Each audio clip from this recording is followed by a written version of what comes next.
This episode of the podcast is brought to you by Wahid Invest, revolutionizing halal investment. This episode of the podcast is sponsored by Wahid Invest. Guys, Wahid Invest. I'm gonna hit you guys with 3 pointers why I think that Wahid is the best place for you guys to be putting your savings. Reason number 1. When you guys are putting your money into a general savings account, most savings accounts, especially here in the UK, they have interest. So you're putting your money into a savings account, it's accumulating interest. At the end of every month, you have to figure out how much interest you've made. So you can either give it back to the bank or you can transfer it, you can give it to a charity. With Wahid, you don't have to deal with that. You just put your savings into the Wahid account. Khalas. You don't have to worry about interest no more. Second reason is because not only will your money not be making any interest, your savings, but it'll also your savings will still be accumulating money over time because Wahid will invest your money into halal businesses. How do they know the businesses are halal? Well, they don't invest into any companies that deal with tobacco, alcohol, riba, gambling, adult films, none of that. On top of that, they have a compliance board, a Sharia board that check that the company is running in a halal way and they make halal decisions. So your money is making money, man. Your money's making money. It's not just sitting in a savings account and it's not making interest. So that's the second reason. And the third reason I would recommend Wahid is because when your savings are just there in your bank account, they're very accessible. So it's a great saving tip. Let's say, for example, you're trying to save £5,000 for a car and you want to put away £500. Just transfer £500 into your Wahid account every month. In 10 months, you'll have £5,000 and you might even have some more because investments... and you could just withdraw that money. You just withdraw the 5,000, pay for your car. But because it's been in your Wahid account, it's like an extra layer of protection. So honestly, I'd recommend Wahid Invest for all those reasons. And if you just want to invest, so go ahead, check it out. freshlygrounded.com/Wahid. That's freshlygrounded.com/WAHED. Wahid Invest have helped people in all over the United States invest their money into halal portfolios. And now they are in the UK. Be smart with your money. So you can sign up with as little as £100, and you get your account. You get your account instantly approved, and you can start investing straight away. So, Wahid Invest. Make sure you guys check it out. Revolutionizing halal investments. Check out freshlygrounded.com/Wahid. Guys, this episode is with Adam Afghan. I met Adam last week for the first time. On Iman channel, we were doing a show about mental health, and we just hit it off, man. And I said to him, look, I'd love for you to be on a podcast. He said, I'd love to be on it. I said, can you do Monday? He said yes. And so we're shooting this episode on Monday, and guys, honestly, it's been amazing. So Adam, the reason we met is we were shooting an episode about mental health for Iman channel, and Adam was talking about his experiences with OCD, anxiety, depression, his experiences in contemplating suicide, and how he got out of that dark phase, and now he likes to talk about it so that he can inspire other young Muslim men, but also all people, but especially young Muslim men, to speak about their mental health. And he promotes a dialogue and conversation, and he speaks about how he got out of that himself and his journey. So he speaks about his story. We speak briefly about his job. He also works for one of the world's largest companies in the IT and research department. We can't, because of contracts and stuff that he has with his employment, we can't really talk too much about his job, but we delve into it a bit. We speak a lot about smart homes, and we just shoot in the breeze. Basically, we speak about anything from like wrestling to smart homes to celebrities. Honestly, it was like the most fun I've had filming a Freshly Grounded episode in so long, and I think you guys can tell when you watch it. I'm very much intrigued to know what you guys will think about this episode, so do drop your comments below, because it's a very different episode. Normally they've become so structured, but it's just felt like the old times. I was just having a chat, shooting a breeze. It was lovely, man. I think you can tell from the minute you start listening to the podcast that we just had such a fun time. Adam's a great guy, and we just vibed. So without any further ado, guys, this is Freshly Grounded. If you guys do always want episodes one day early, or if you want to listen to episodes without sponsorships, make sure you're a Patreon. That's the only way you can do that. Patreon.com/Freshly Grounded. That's patreon.com/Freshly Grounded. Without any further ado, guys, let's get into the episode. And welcome to Freshly Grounded, the brand new podcast by best friends Faizu and Sam. Huh? I said, welcome to Freshly Grounded, No, after that bit. the brand new podcast. And after that bit? My best friends, Faisal and Sam. Really? What's the toilet situation like here? Clean toilets? The toilets are alright, but Decent. there's basically there's disabled toilet upstairs, which is you get a bit more privacy, and there's really nice clean toilets downstairs. Yeah. I'm assuming because when they have like people coming in to the office building, they want to display that they're like Clean. and so the downstairs toilets are really nice. But then when you get up to like this floor and then the floor above and the floor below, they're very regular toilets and they're not very really? clean. It's hot. Do you know what? Sometimes it's been horrible, man. Like there was like our next door neighbor, the guy who had the office next door. He's not here anymore. He had a cat, and bro, you'd go to the toilet and you see cat droppings, and you know what? Once or twice we've actually seen dog waste In the the toilet? In the human toilet? in the human toilet. What? Where? Bro, it was Like on the floor? no, in the toilet, bro. Picture that. Picture the dog taking a dump. Obviously, what they must have done is like collected it and then dashed it. That's disgusting. But that is disgusting. But he didn't even flush it. That's the thing. Yeah, the problem is that no, it wasn't flushed. Yeah, He didn't even flush. That's but that's not even the disgusting. problem. It's also a problem that you're doing that. Like, That's for human. That's for human species. Not for Yeah. dog species, man. What is that? That's crazy. humans can take all of the waste they want to take in that Yeah, toilet. That is for humans. That's not for dogs or cats or cows or anything. You don't see me going to the dog toilet. Yeah. What is a dog toilet though? That's a good The point. park. That's a You, good point. you shouldn't do that. No, you shouldn't. You shouldn't You use get a dog arrested, toilet. You get arrested. Yeah, fine. Oh man. Bro, but because basically in this office building you're allowed to bring your dogs. It's really frustrating because I don't love dogs. Yeah. I'd go as far as saying that I really don't love dogs. I don't like dogs at all. And people can bring their dogs in and around, and you're walking around the office building. Sometimes I'm like walking upstairs and I'm like peering around the corner just to see the dogs coming down. It's very normal here. Yeah, it's strange. It's strange. That's the one thing that's tough about this office building is the dog So many situation. dogs, and they're just But, dogs are into abusing the toilets. They're abusing the toilet privileges. and yeah, now the dogs are using the human toilet, so it really is not fair. So, bro, when did you graduate uni? I graduated uni, bachelor's degree in 2013. And where is it that you graduated? Portsmouth first, then did my master's at UCL. Graduated in 2014. Yeah, What did you do masters in? human-computer interaction with ergonomics. So it's Ergonomics. ergonomics. It's like there was that one module. I should leave the ergonomics out. It was just like how chairs are made, how you make Oh, chairs, okay. how you make a stool. Oh, you did an IKEA course. I did an IKEA course. Nice. So you did advanced masters in IKEA? advanced IKEA course. Masters in advanced IKEA. It's brilliant. I can build any furniture under 10 minutes. Wow. Anything. Give me Really? anything. Anything. Full with I even paint it. Nate's our resident handyman here. Really. Nate's one of those characters, right? Do you know much about Joe Rogan? Yes, I do. So Joe Rogan, oh, of course you do, because you did Yeah, jiu-jitsu. yeah, exactly. But as you're aware, then he's one of those characters that whatever he gets into, he gets obsessed with, and he is really good at it. And so he's very good at archery, he's very good at pool, but he's not just good at archery, or just good at pool, or just good at hunting, or jiu-jitsu. But he's like the best at all of those things. And it's really funny because Nate has very similar personality traits. Like Nate actually came into Feed Source and Flavor as our least experienced creative. He'd been I think a photographer for about 1 month. Not even joking, bro. And he is hands down like he creates insane content, bro. Like on the level, you can't find someone like him with regards to content. Like he's a very diverse species. That's content, bro. Then one time we was like, I don't know what happened, but we decided to go out for to relax, and there's a pool place around the corner. Yeah.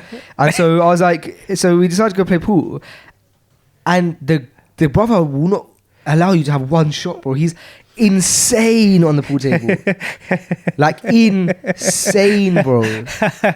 And then it's loads of that. So like with the building stuff, like it's very, very talented, mashallah. Like I think some people are gifts with like the ability to like when.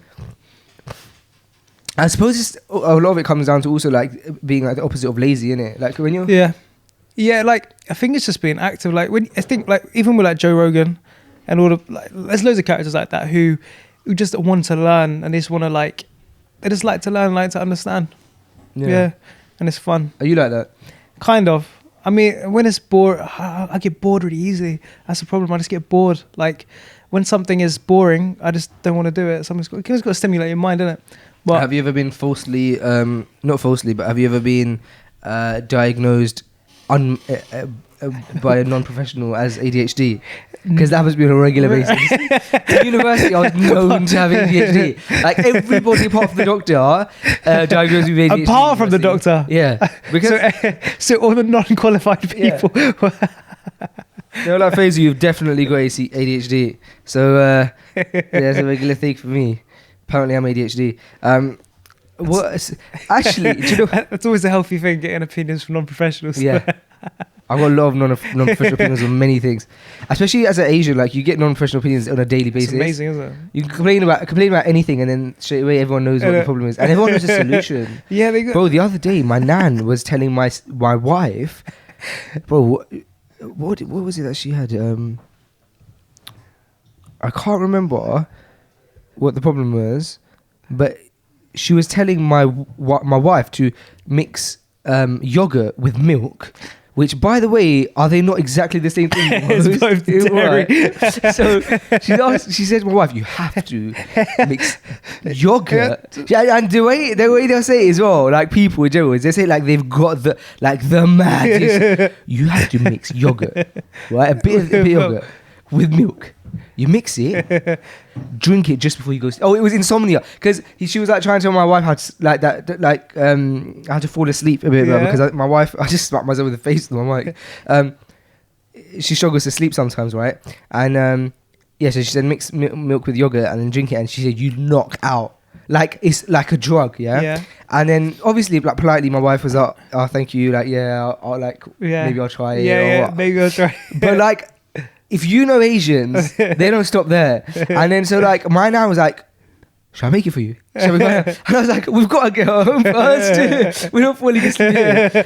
And I was saying on the last episode that similarly, my brother-in-law once was telling me because of my hair like thinning and stuff, and he was telling me, you have to like get an egg, crack it into a bowl, put this spice in it with this spice in it, mix it all together, and then like put it in your hair. I'm telling you it works. No, you can put egg in your hair. I didn't do it, but he's adamant it works, but I don't want to go there. Really? For sleeping, you know what I bought? I bought on Amazon again. I bought a white noise machine.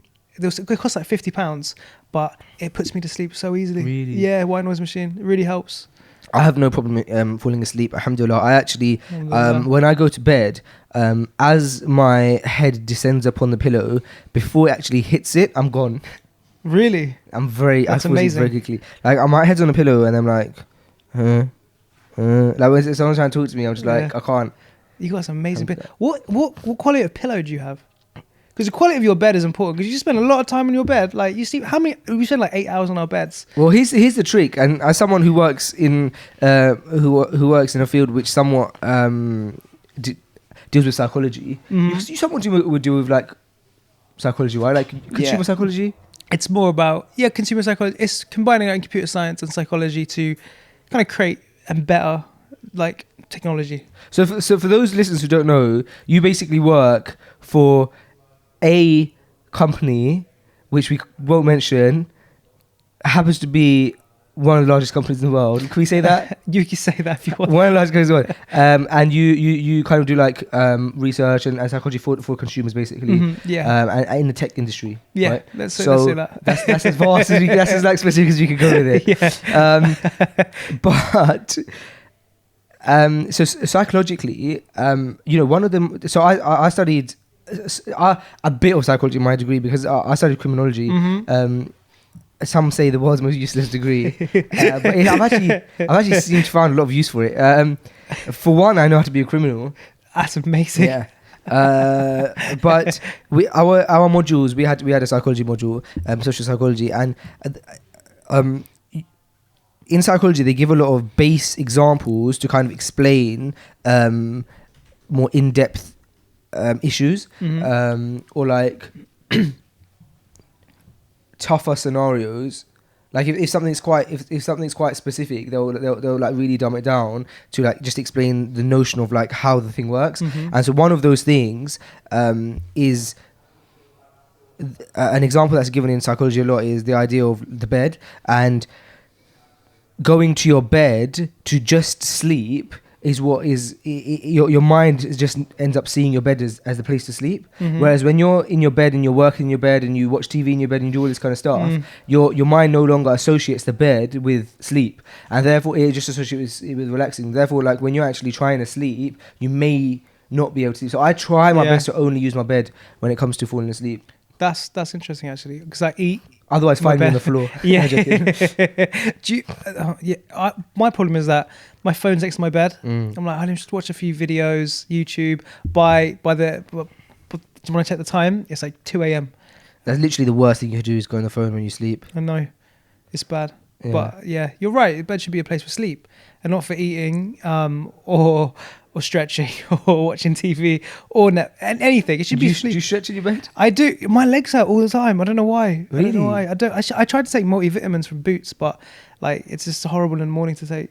You get Omar has some really good multivitamins that he's been trying to get me on, but I don't know what they are. What are they, Omar? Just vitamin B, vitamin C, and zinc. Vitamin B, vitamin C, and zinc. Well, you know what I heard? You know, this is random, but you know, do you get eye twitches sometimes? Sometimes. Yeah. Apparently, if you take magnesium, it helps. And have you been taking magnesium? And has I it did for a helped? bit, and it did help, but then I don't like eating magnesium, so I stopped. Do you know? Is it not just a tablet that you just down? It's a tablet, but it just tastes weird. I don't like putting tablets in my mouth. It's weird. Bro, I love. Tablets. I love. Continue. It was to say what you're gonna say. I love the drugs, but not the ones that are illegal. But I need to go for it because I shouldn't do line drugs. And Abdul Hakim would hate me for saying that because obviously you know Abdul Hakim very well. You do get your How would you get your hijama done? When I do jiu-jitsu, it's every couple of weeks. Every couple of weeks, yeah. Because I just had pain everywhere, like ankle, like knee, back, neck, whole body. But alhamdulillah, What belt are you in jiu-jitsu now? Blue belt. Okay, nice. Don't know what that means. I know white and black. Okay. When I said I like drugs, I meant that the idea. So when I go on a flight, I always take my sleeping tablets with me. Right? Seriously? Yeah. Not my sleeping tablets. Like I don't just own sleeping tablets all the time, but I take sleeping tablets on a flight because I like the idea of jumping on a flight, taking a sleeping tablet, waking up in the next country because I don't have to deal with the whole flight. Now, obviously, when you have to pray on the plane, yes, I was gonna say. I'll obviously take it after the. I don't miss my prayers over it, but I'll if I. Obviously, bear in mind when you're traveling, you can combine. So 9 times out of 10, if I'm taking like a red eye flight, it'll be like I could probably pray. I'll probably just pray in Isha, and then Fajr is in the next country or whatever. But I'll figure out my prayers. But so far, I have not found an issue with it with regards to the prayers. I very rarely would fly at like the Dhuhr time. Yeah. I mean, I'm very fly anyway. Anyway, I take a tablet, knock myself out. I wake up. I'm in another country. I love it. Problem is, you shouldn't rely on drugs like that. So I don't have those at home. Yeah. Often. What do you mean often? When do you take? So okay, so you get on a flight. Okay, so you've just prayed on the plane. Cool.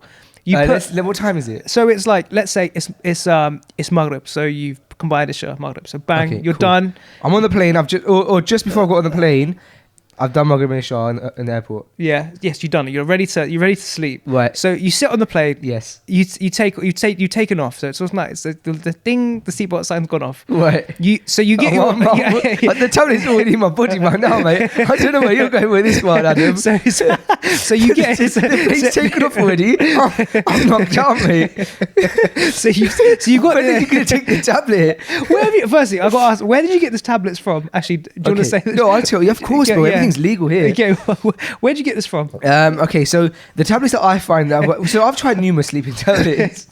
Yeah. Some were given to me by friends who, obviously, no laughing matter, have had issues, and we'll go into this because I wanted to talk about your experience with mental health. But I've had friends who have had mental health problems who have been prescribed sleeping tablets. Yeah. Okay. Once or twice, I've managed to get a couple of the solid stuff of them. Nice. But generally, I don't do that anymore. By the That's way. good. That's back in. That was before, right? Okay. This is all legit now. So I would go to the pharmacy. Okay. And I go up to the counter. Interesting. And I walk past the sleeping tablet section, and I go straight to the counter. There's a section. Yeah, Sleeping tablets. sleeping aid section, but they're all herbal, so they're not very good. Oh, they're not. So I walk strength. straight past that. Yeah. Okay. And I say to the dude at the counter, I say, listen, I know you have a sleeping tablet section.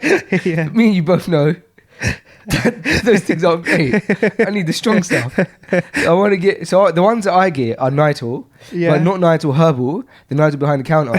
People don't know that now I have two different ones. Okay, interesting. Yeah, so I say to them, can I get the Nital? Sometimes they might say, oh, there's Nital on the shelf. I look at them and I say, now look, we know I don't like the Nital on the shelf.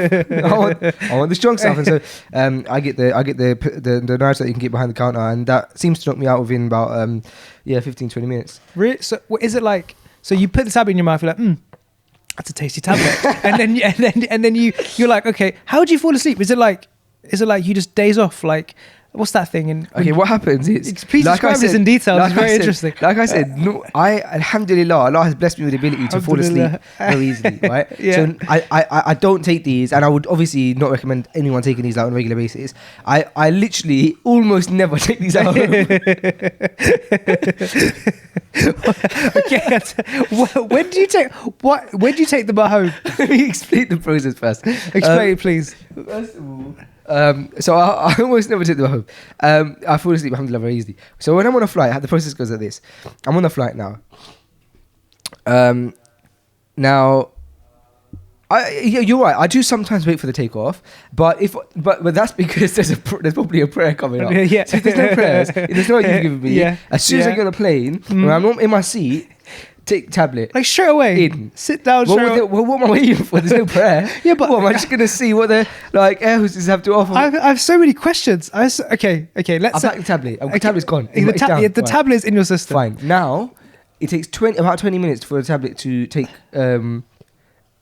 take its effect. Yeah. Right? Yeah.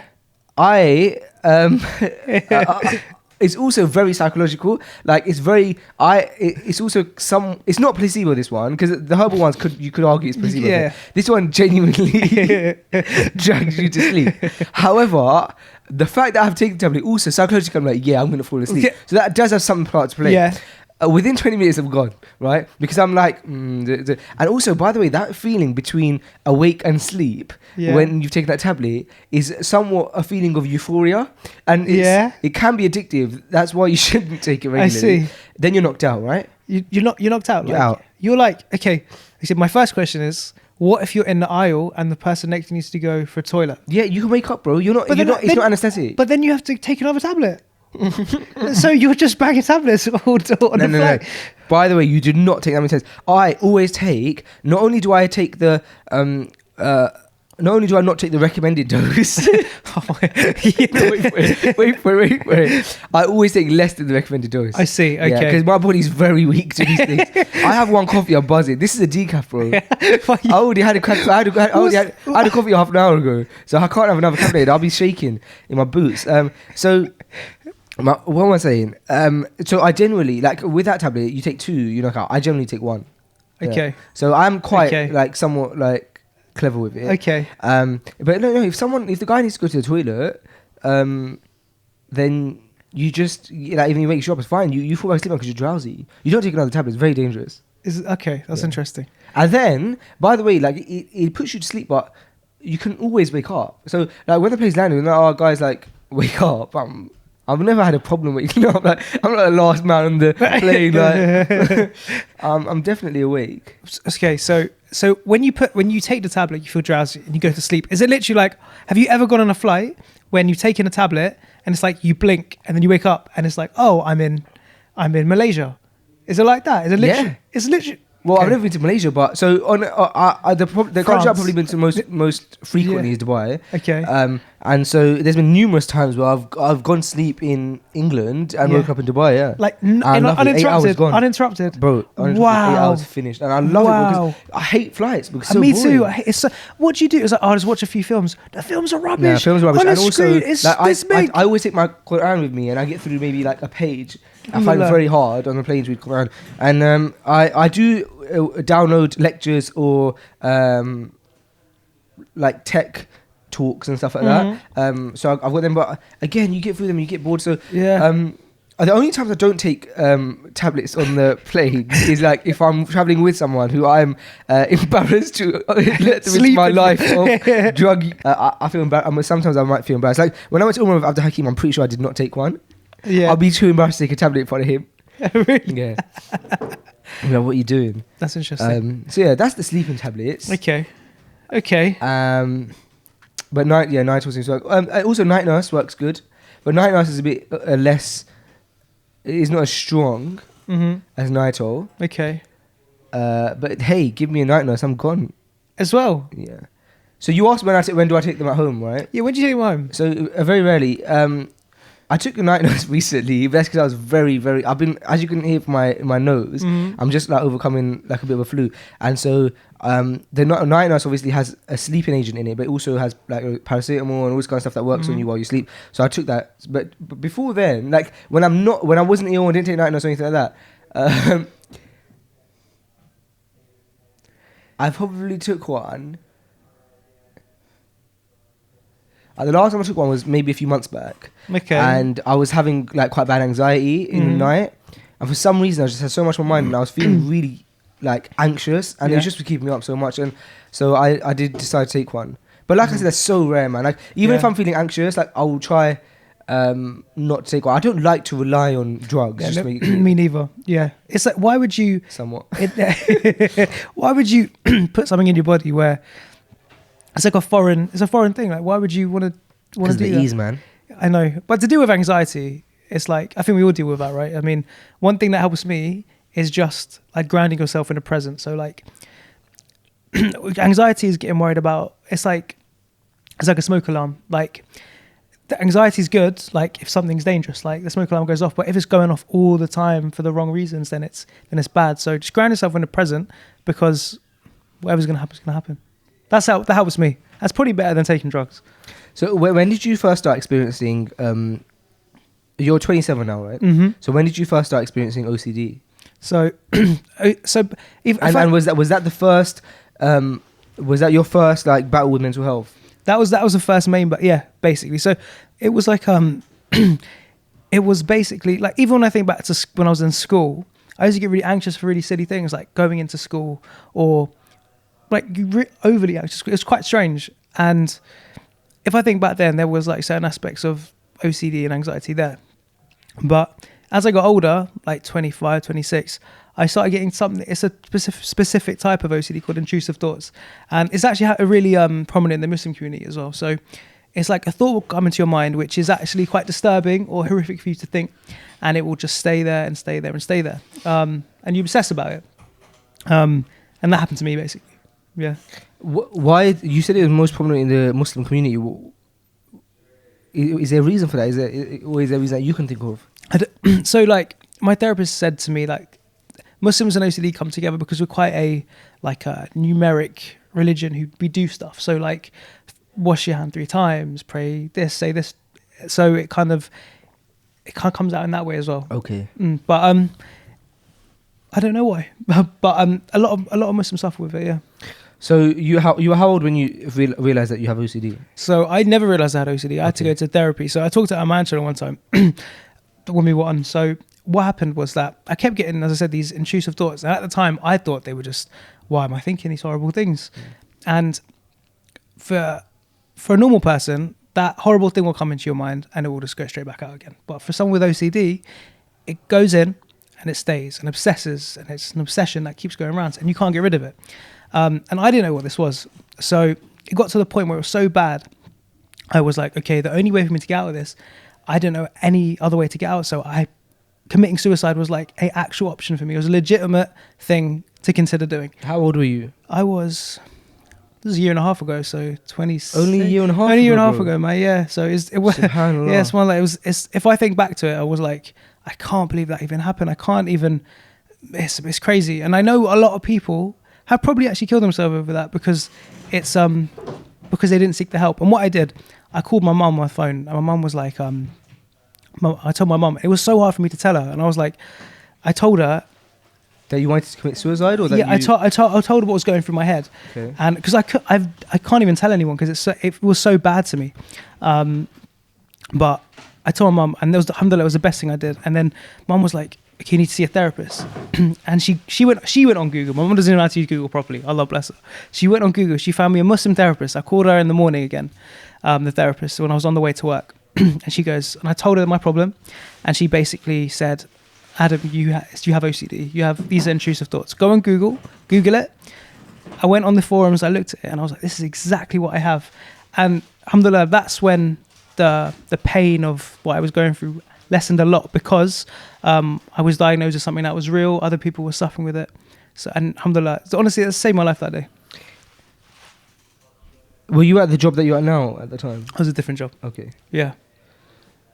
And so the period of you seeing suicide as a viable solution, Mhm. how long did that thought last? And did it end at the point where you found that other people also dealing with what you're dealing with? So it basically almost completely diminished when I talked to my therapist. That's why it's so important to seek medical help, because if I went to an imam, for example, he's just not qualified or equipped to guide me on those issues, because he's not a doctor, he's not a therapist, he's not qualified. So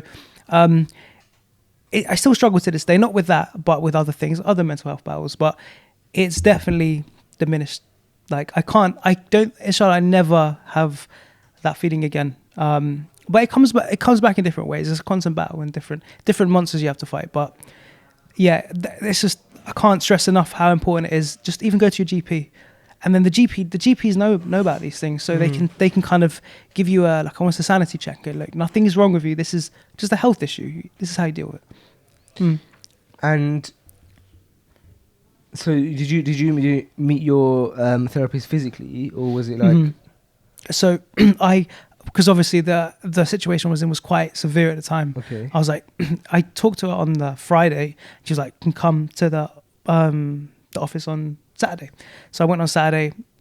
It was actually, it's you have to be brave, because it's not nice doing these things. It's not nice going into a person, whoever it may be, even a therapist, and kind of exposing you're opening up a little bit, and you're exposing your inner, something that you protect all the time. And it was difficult, but alhamdulillah, it really, really did help me a lot.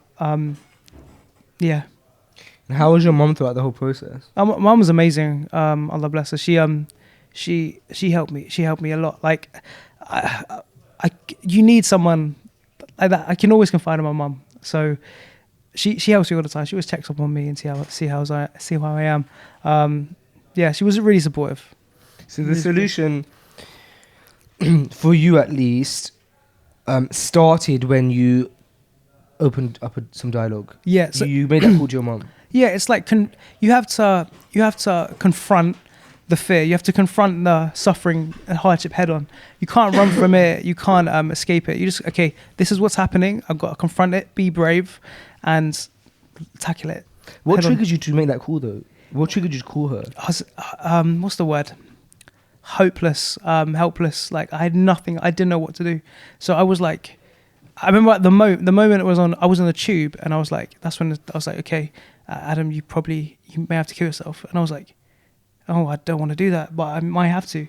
So it was like, that's what, it was just so helpless that I needed to. But you saw killing yourself as, if I do that, I will no longer feel the feelings that I'm feeling. Exactly. So it was like, I was so hopeless. I wanted this to stop so badly. I had no other option. So that was the only option left. And that's a reason you never need to go to that end. There's no one wants to kill themselves. They want the pain to stop. They want it to stop. And that was that's what I wanted. I wanted to stop. There's no other way. But alhamdulillah, I didn't get to that. Alhamdulillah, Allah saved you. And I suppose you realize now, like, there's so many things to live for, right? Yeah, it was almost like, as soon as I started reading the forums on OCD, there's so many, and talking to the GP, talking to the therapist, there's so many.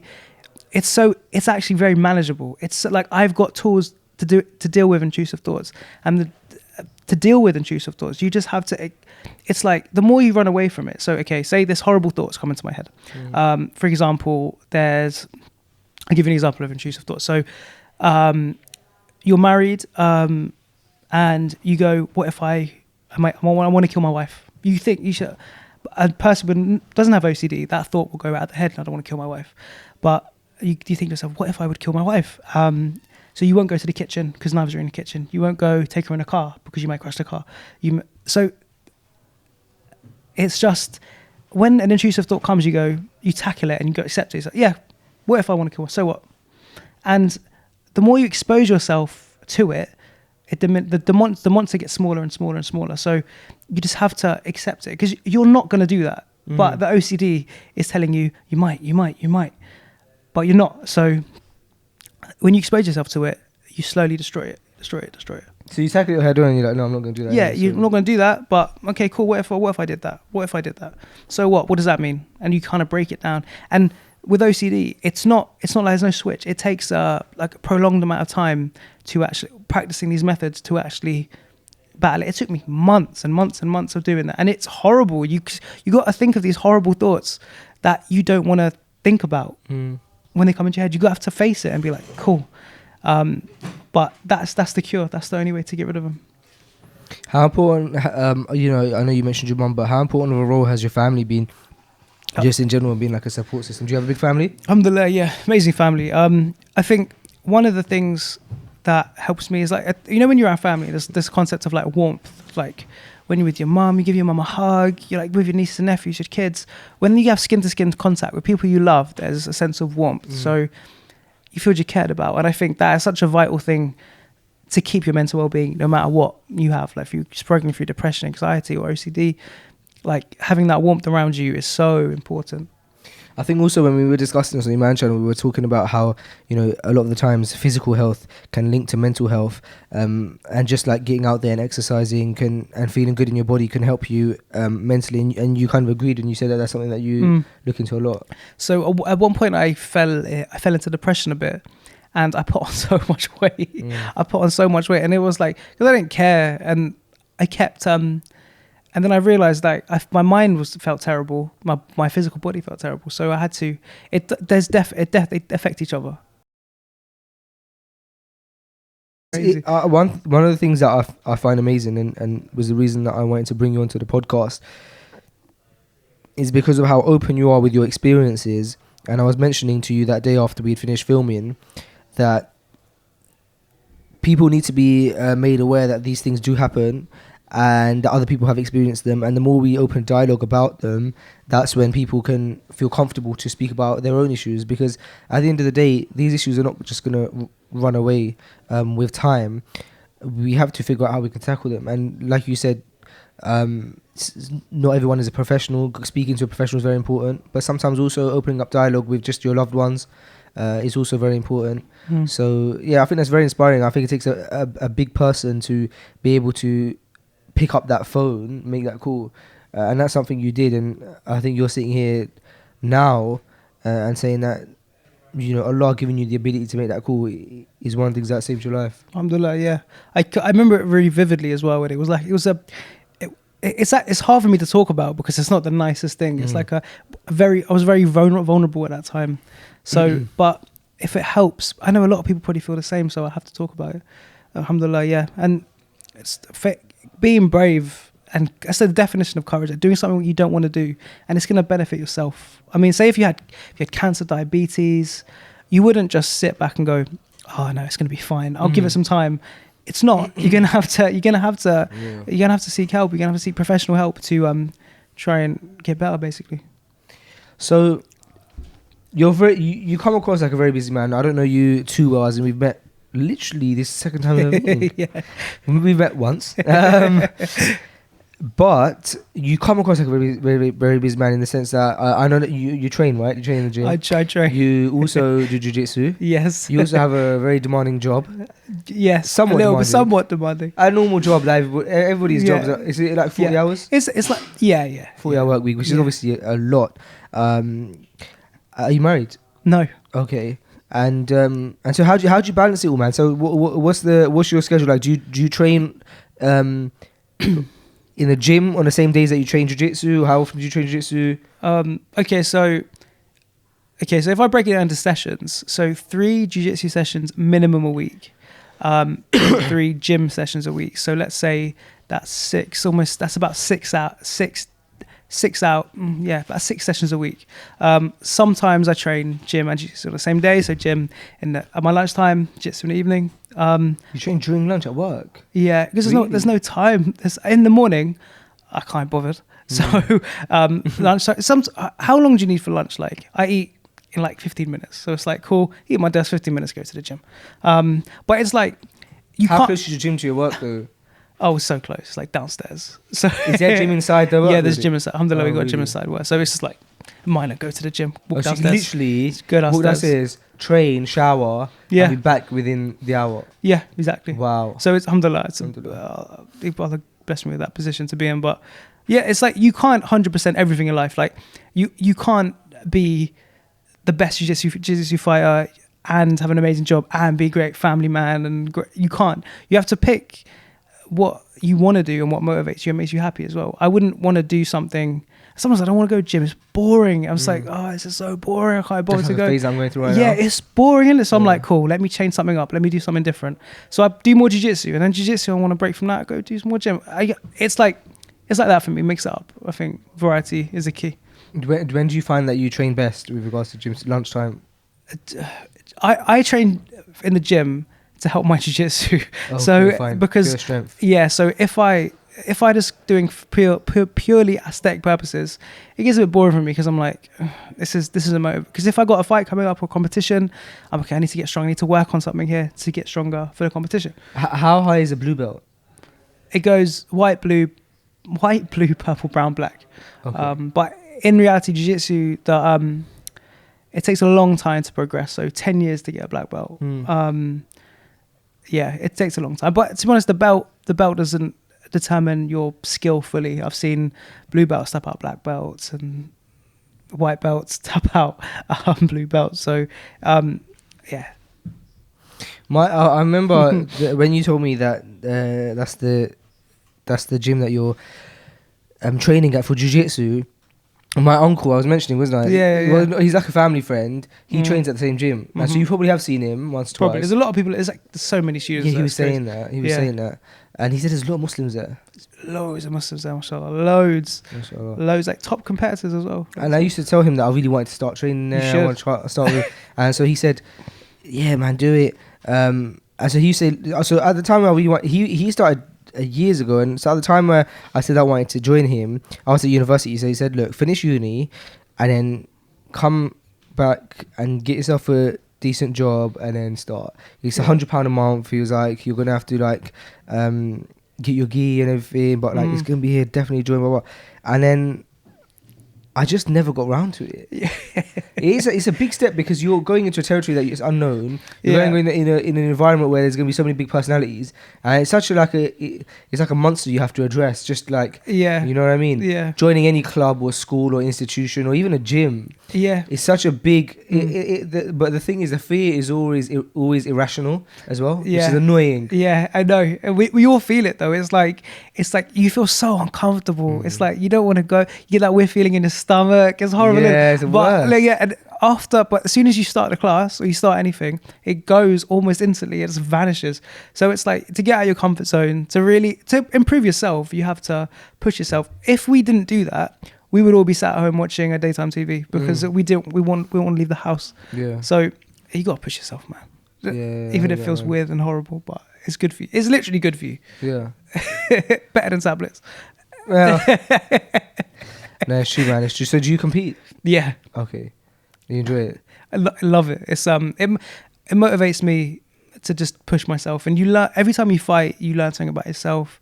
You fight with your teammates as a family. It's amazing. Have you had any injuries or any? I torn my meniscal flap in my left knee. I nearly tore Meniscal flap? Yeah, so it's like this thing. It's like the shock absorber for your knee, I think. Okay. I nearly tore it again in my right knee. I broke my rib. Mm. What else did I do? Doesn't sound like my kind of thing. No, but that's because I was training quite hard. So Yeah. those are. But then go to the gym. If you go to the gym, your body becomes stronger. So I haven't been injured since I've been going to the gym. But it's a tough sport, man. It's a tough sport, but it's a great sport. I remember hearing Joe Rogan saying how much of a humbling sport it is because you can't, you're never gonna always win a jiu-jitsu competition, or you're not gonna always win one, and you're always gonna get tapped out basically at some point, and so it's very humbling because it removes ego, and I suppose that's what even Islam is about, isn't it? Like removing ego and making sure that kind of we don't feel like we're king of the world. Do you know what I mean? At what point did you start feeling like you were getting closer to Allah? So like, was there a transition, or was it something that from early on in your life as a child you always felt that connection? I mean, there were points in my life. I never used to practice, to be honest. There were points in my life where you feel helpless and you have nowhere else to go, and alhamdulillah, that's when Allah, you become close to. That's when you kind of draw to Him. So there's low points in your life where I had nothing else to do and I didn't know where else to go. So that's when I needed help. So I looked for Allah. And there's one point where couldn't even read a letter of Arabic, and I went to Ibrahim College, Imam Shatibi Institute, and I can actually read Arabic now and recite properly. So alhamdulillah. So if I look back to then, that hardship that I went through was a blessing in disguise because it brought me close to Allah. How did you meet Muhammad from Manchester? I met him on a charity walk. And then I met him and he was kind of cool. So we're good friends now. Are you active with charities? Yeah, somewhat. I mean, yeah, when the opportunity comes up, I try to get involved. But when there's so much suffering going on, man. As much as I can. Are there certain causes that you're kind of more passionate about than others? Is mental health one of those things because of kind of experiences? Yeah, mental health for me is like the main one at the moment. I mean, especially around men, like men in general, like the women and sisters, they are more emotional beings, so they comfort each other. Like for me or any of us to open up to my friends about my struggles is actually difficult. It's actually a hard thing to do, and so many men suffer in silence because of this how we are, and it's like we're oppressing ourselves almost. Do you know what I mean? And that's got to stop. It's got to come to an end. It's just ridiculous now. And if you look at the suicide rates, it's always men who kill themselves. The homeless people, the most people who are homeless, the alcoholics, are men. People in prison, they're men. Like, why are we? You think that's because we suppress our feelings? I think it's because sometimes I think a lot of people don't care about us. They don't care about young men. In society at the moment, we see this movement of feminism, like Western feminism, and it's empowering women. I fully support empowerment of women and women to be ambitious and achieve what they need to do. But sometimes I feel no one cares about young men. Like, no one really cares about us sometimes, and it's a bit sad. Yeah. What would you like to see changed? I would love to see women empower men. Like, I would love to see this women to say, look at this example of a man. He's a great man. He's a great role model. Look at him. And that will kind of give a lot of young men inspiration to kind of achieve a lot. Because I know we lose our potential because we fall into bad places, and sometimes we don't feel we have enough support. I want everyone to just be more vocal of enriching our capabilities and empowering each other. Well, I know you wrote an article about your challenges with mental health, and you've been kind enough to let us publish that on the Freshly Grounded blog. Yes. And so what we'll do is we'll make sure that gets published. I feel like I was falling back into my chair. We'll make sure that gets published on the same day that this episode gets published, which is this Friday. Inshallah. Okay, cool. We'll probably publish the article on Thursday, maybe. But yeah, man, I really do appreciate you doing that and giving that article to us, because I know it hasn't been published yet by anyone. And so for you to let us put that on our blog and try and get the most readers kind of get their eyes on it, I really appreciate that. And so if anyone does want to check that out, you can go to freshlygrounded.com/blog, and you can read Adam's article about his journey with mental health on there. But what are some of the stuff that you touch on in the article? So what I did when I was going through my battle through the ups and downs of life, mental health, I I read a lot of material, Islamic material, and the article or paper is basically an Islamic perspective of how to keep your mental well-being.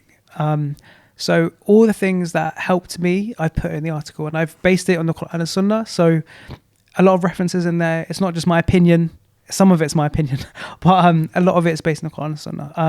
I talk about how to repel anxiety and depression, steps to help keep your mental well-being, the qadr of Allah. That's vital aspects of maintaining your well-being, and different aspects. And a lot of people have benefited from it, alhamdulillah. So I urge everyone to just read it. So it may help you, Inshallah. And also, if you ever want to write more stuff for the Freshly Guided blog, you're more than welcome to. Sound like Queen, you're trying to get it right for us. Let's talk about your trousers, bro. These are lovely trousers. I'm glad you mentioned. I noticed in the camp my shoelaces are undone. These trousers are inspired by you because I saw your trousers and I was like, what are those trousers? And they were actually tracksuit bottom trousers. They're tracky joggers. Joggers? They're smart joggers. They're joggers, but they look like suit trousers. They look like suit trousers. They're the world's most comfortable things. You can like mislead everybody with them. Everybody. You look like you're wearing some Armani suit trousers, but these are actually smart tracksuit bottoms. Amazing. Did you get them next day delivery? I got them next day delivery because I'm impatient. I'm very impatient. I can't. Some of the websites like 9 days super saver. Do you know what? Nowadays, 9 days, madness. Especially nowadays, everything happens so fast, and with companies like Amazon, like. Jeff Bezos is literally putting in 30-minute deliveries. He's working on 30-minute delivery like worldwide. So eventually, like when our children are born, inshallah, it's gonna be so normal to order something from Amazon and it comes within 30 minutes to the house. Like how we do Uber Eats now. And so with that kind of mindset now, it's impossible to wait 2-3 days for something to arrive now. Unacceptable. Unacceptable. Even If it's not next day or same day, I don't do it. Yeah, same. I don't either. I'm not waiting. I need it now. How impatient has society made us, It's man. crazy, isn't it? It's so bad. It's like internet connection. Do you remember? It's like, oh, I've got 5 megabytes connection. What? That's so good. Yeah. Now it's like 50. What is this? Do you remember floppy disks? Yeah. Bro, you know what? I remember when we used to say when we were little, like, oh, imagine if like Nando's did delivery or McDonald's did delivery. And now it's like Uber Eats and Deliveroo, you get anything. Anything you want. Remember that? Yeah. Like, oh, the world was like, how amazing it would be. Like, imagine you could just get McFlurry like delivered. Like, what? My mind is blown. What? £3.50 delivery. That's yeah, a they lot. did anyway. Or was it £2.50? Oh, McDonald's is £3.50. Yeah, because do you know what people do? Do you know what? When sometimes Uber Eats do like disc like offers where they do free delivery, Yeah. and you can literally get like a 59p mini McFlurry delivered to your door, and you paying 59p. Sometimes I like get a milkshake from Amigos, and I'm like, oh, I don't want anything else, and I spend like it's like a £3 milkshake. And I spend like £8. Yeah, I'm like because I'm Yeah. lazy. That's literally it. And I'm like, Bro, it's what? the worst, bro. Like, that's so much. There's so many times where I regret. I'm addicted to Uber Eats. I'm not even gonna lie. Like, the last time I Uber Eats was last night. I got it on Monday. Wednesday. Yeah, It's too much. it's bad, man. It's Yeah, bad. very, I had to very delete addictive. them from my phone because Oh, I'm did you? spending too much money. Like, if you want to have like proper food, it's like almost £20 each time in it when you add delivery. Well, it and depends. Well, for yourself, or are you dining at a friend? I'm dining myself, But you're not Why? for £20. like say if you maybe I'm no because Adam. I don't know what I'm eating. So how much you You spend on get it from Uber Eats? Kensington. Well, it depends. If I'm with my brother or my wife, maybe 20 quid. But if I'm on myself, bro, I'm limiting myself at £12 max, and that's because the meal costs at 8. So Where does a meal cost 8? Where are you ordering from? Is it from McDonald's? If it's from McDonald's, I understand. no, like GD, like German doner kebab is like £6-7 for a meal. fair So enough. I add a little £2.50 on top. It is absurd. It's weird how like we see a bit of like £2.50, and it will like deter you from doing something. But then in other aspects, you would spend £2.50, and it wouldn't like. Here's an example. Right? I one time I booked a hotel, right, And there was 2 hotels I could have chosen from. One was like £100, and the other one was like half the price, like 50 quid. Let's say, for example, yeah. Now, it's so weird how, as a human, and you must like know this so well, obviously, because you do research in consumer psychology. But it's so weird as a human, when you spend money in bits, it's so much, you don't realize that you've actually spent maybe the same or more. But when you spend it at once, it's tough. And so when I was booking this hotel, I remember like not booking. I ended up not booking like the 100 and something pound one. I ended up booking like Travelodge, right? Yeah. For like 50 quid. But then I paid £10 extra for extended checkout. So now I spent 60. Yeah. Then I spent, I remember I spent altogether about £20 on parking. Mm-hmm. So that's now £30. So now you're talking 60, £80. Yeah. Then I got food delivered. Yeah. 30 quid, 90, 100, 110. What did you buy? That was £30. It was 2 of us. Okay, fair enough. And then I spent 120 quid. And I was thinking, at this other hotel where I would have spent £100, there would have been free parking probably, I think. Free, because I had to pay Wi-Fi and travel as well. They charge you for the Wi-Fi, bro. Man, that's crazy. So Wi-Fi would have been included. They would have probably had a free parking at the car park. Obviously, the food you get for free, but do you get what I'm saying? Like you end up spending the same amount of money anyway. Yeah. But when you just see £3 on Wi-Fi, that's all right. Yeah. £10 parking, that's all right. Yeah. Extra late checkout is only £10. Go on then. Before you know it, you might as well stay in the Ritz. Exactly. It's you know what I do as well. Like when you buy something on eBay, and it's like, oh, okay, cool. Oh, that's a decent price. And it's like £3. Oh, cool, I'm gonna get that. Then you look at the postage and packaging, it's £5. Like never. And then you go to like the next item and it's £20. Buy it now. Yeah.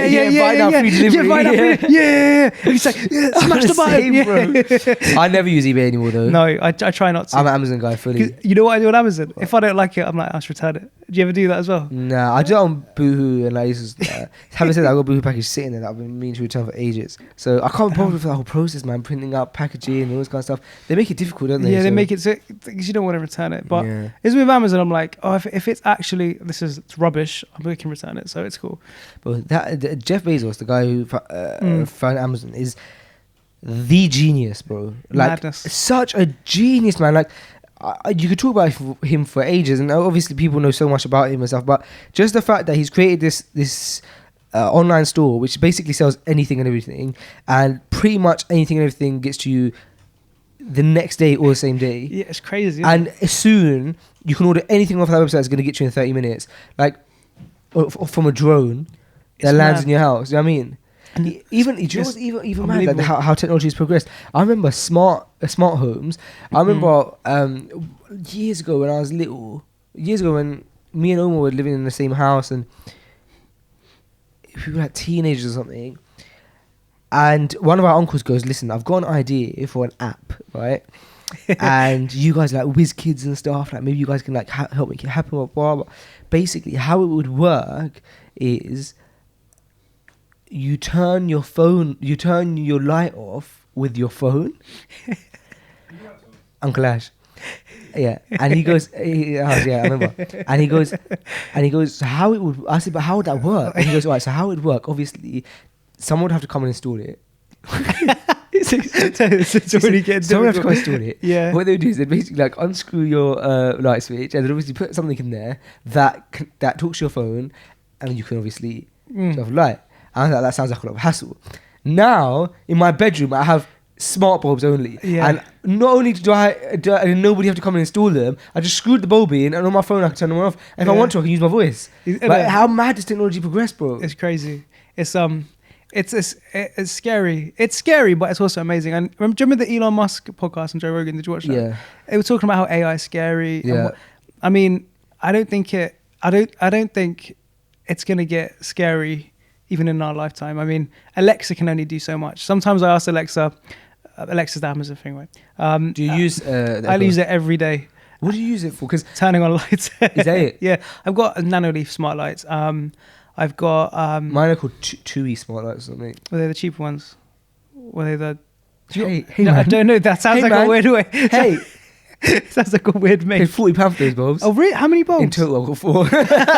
That's quite a lot of bulbs. I paid. But I know, because I had to get, because my lights like the ones that you get. Do you know what it is? I got them because my light is called the G30 bulb or something. It's a really weird one. Yeah. And so I just typed it in on, or GUI, but I had to type it in on Amazon. I just found the one.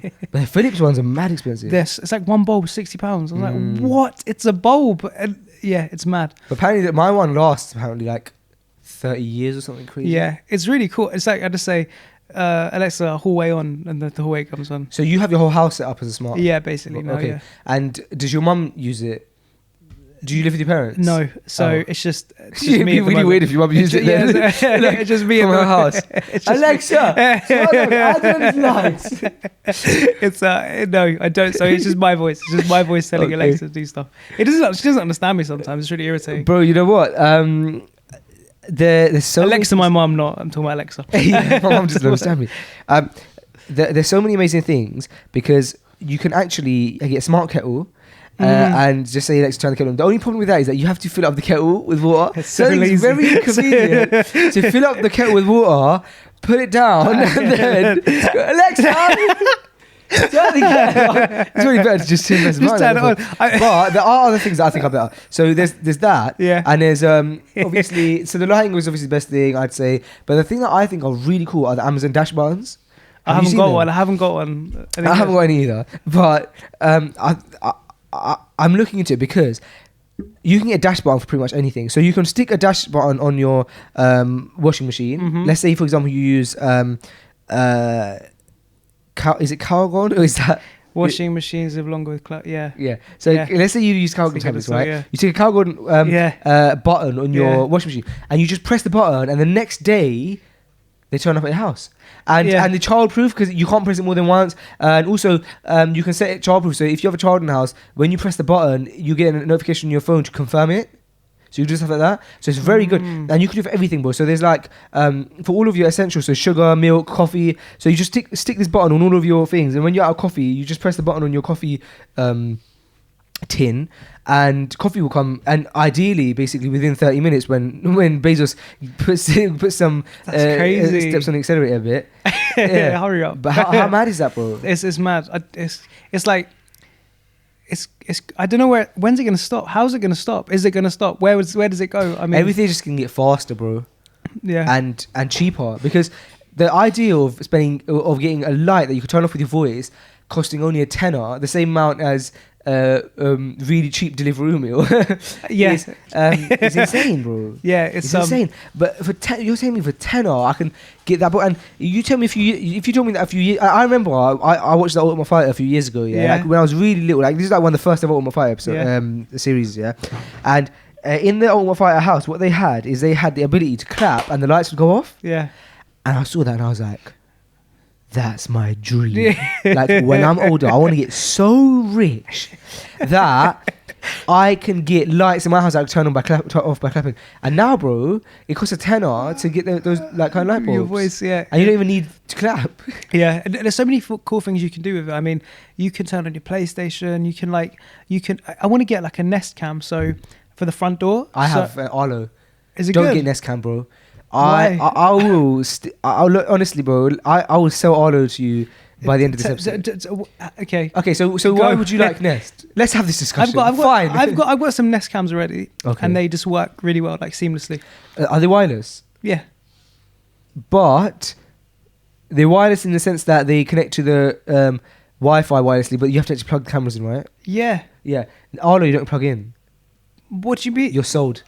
No, but what? You're sold. I can't reach. You're sold. Bro, outside my house, Okay. Arlo camera, right? Yeah. Wireless. Not plugged into anything.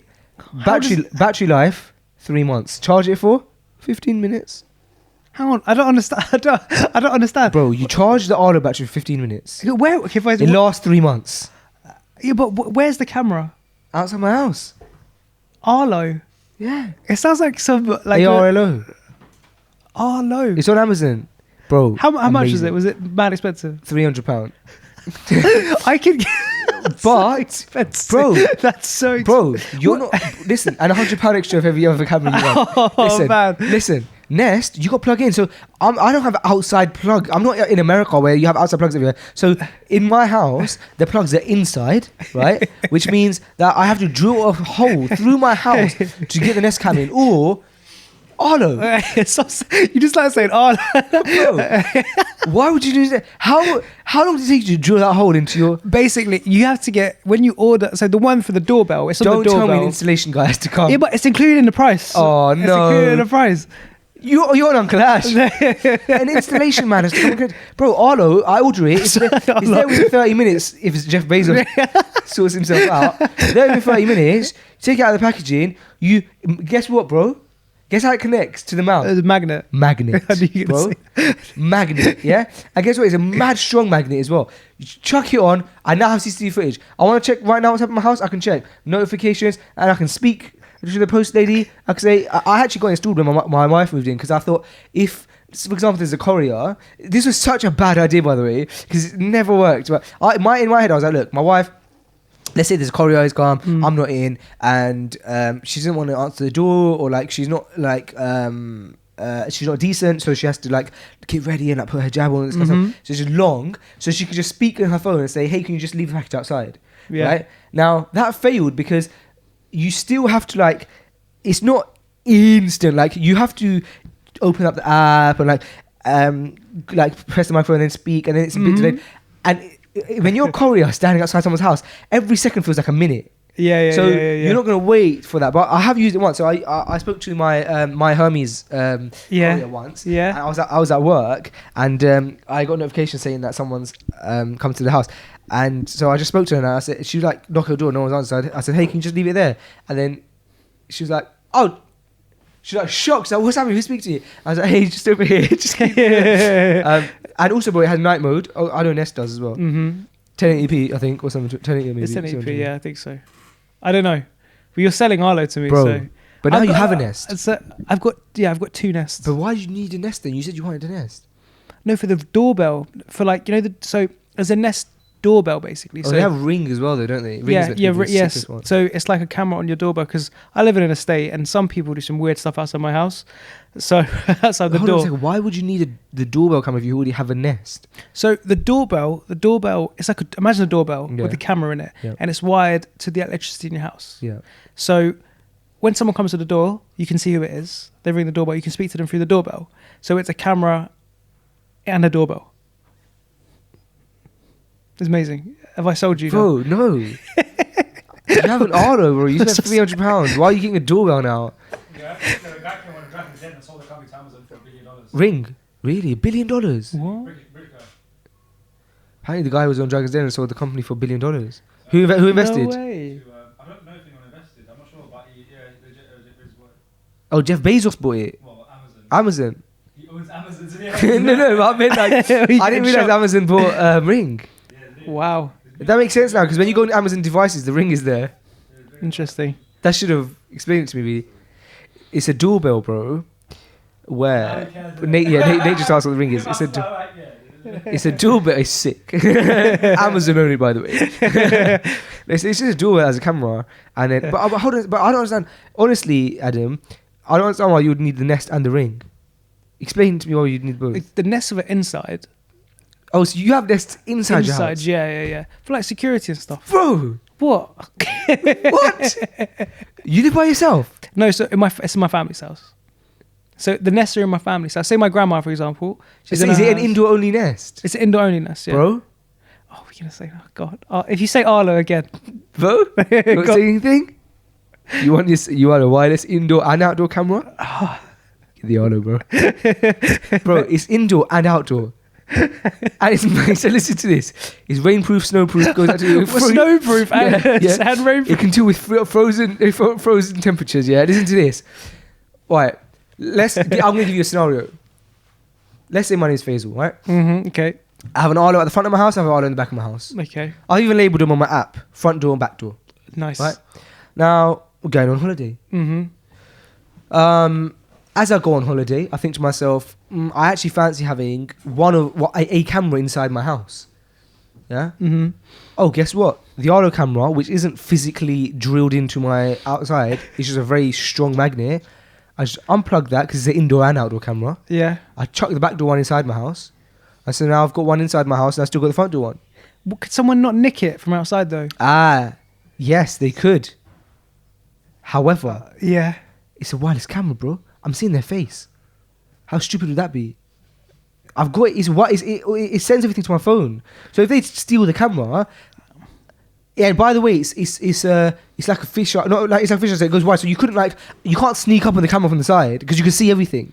You can't sneak up on it. So and even the way and it's connected to my house, so you couldn't get from behind because you'd have to be inside my house. So it's impossible. So if you were to come and take the camera, I'm watching you take the camera on my phone, and I've got the footage. I've downloaded the footage, sent it to the police, and it's so good. Like the face recognition is very very HD. So yeah, man. Like, all right, what's worst case scenario? I now have to spend another £100 to get a camera, but the pros outweigh the cons in this one, bro. Okay.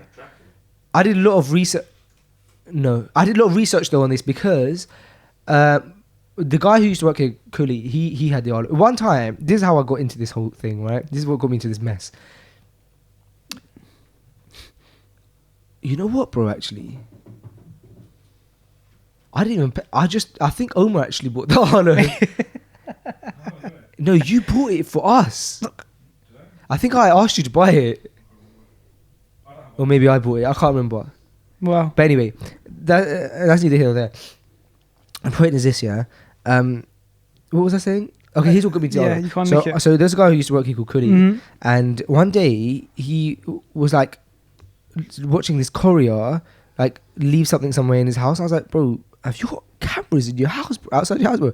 CCTV. He's like, yeah. I was like, how rich is this guy? Like, because I had the same perception of the clapping, the Ultimate Fighter clapping. Yeah. I was thinking this is like the dream to have cameras outside your house. I didn't know it was possible. Yeah. He's like, bro, I just got the Arlos. I was like, what? Mate, next thing you know, there's an Arlo being delivered to my house. I'm like a little kid on Christmas Day. That's great. Where's the footage stored? Stored On the cloud? How much do you pay for the cloud?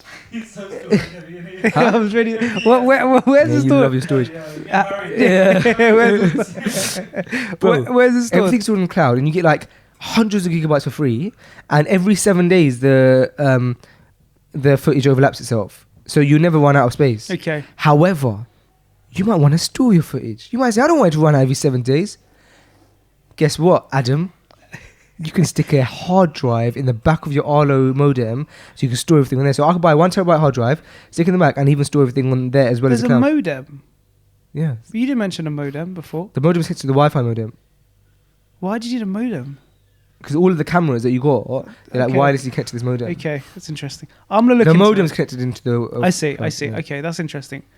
Okay, I'm gonna Amazon it. Why are you gonna look into it though? Because you have the Nest now, bro. Don't spend that much money. I want it It's for the very outside. expensive. Yeah, it's good for outside. But then now the thing that annoys me is that I'm the type of person that I need everything to be like. I need all my devices to speak to each other. That's why, like, I have a iPhone and a MacBook, which is so I would refuse to buy the Amazon Fire Stick. Yeah, because it's a- I now need an Apple TV so that I mean, if I'm gonna have a smart home device as a TV Yeah. device, it has to be Apple TV so that they can talk to each other. I can AirDrop, AirPlay. So if Yeah. you have Nest and Arlo, It's I feel like gonna you be commit some kind true. of crime. I'm stuck into the ecosystem now. I've got to stay. But have it's to. worth it. It's worth it. Like security wise, it's good. It's good. I feel safe. But the problem is though, bro, is that you can't stick a Nest outside your house unless you drill it. Yeah, but then, yeah, What are you gonna do? I might. I don't know. Drill a hole in the door. You're finished, bro. You didn't consider it. You didn't do your research. No, I For didn't. someone whose job is a researcher for one of the world's largest companies, you didn't do your research, bro. I did. No, I know what I want to do. I'm gonna. I don't know what I want to do. You called me out there. You've got me. I'm finished. I'm done. I feel so bad for you.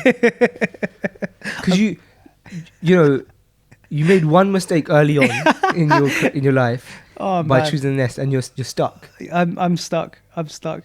Can we talk about your dislike for Apple products? Okay, we can talk about Apple Okay, products. how about Okay. this? We can talk about Apple products. Let's talk about your dislike for Apple products. But first of all, I need a break. I need to spend a penny. Let's go. I need to go use those nice toilets. Ooh, that's a good shout. downstairs. Let's go. Right, we'll take a break and then Cool. we'll head back. Guys, before we get back into the episode, I just wanted to give a huge shout out to our sponsor, Wahid Invest, for sponsoring this episode, for helping Freshly Grounded stay on its feet and on its legs.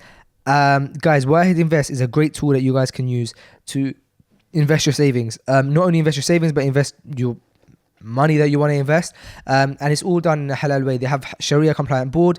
They test everything to see if the decisions that the company makes are halal. They check if they make sure that the company that you invest your money into does not deal with riba, with tobacco, with alcohol, with gambling, and many other things. So they have a halal compliance screening.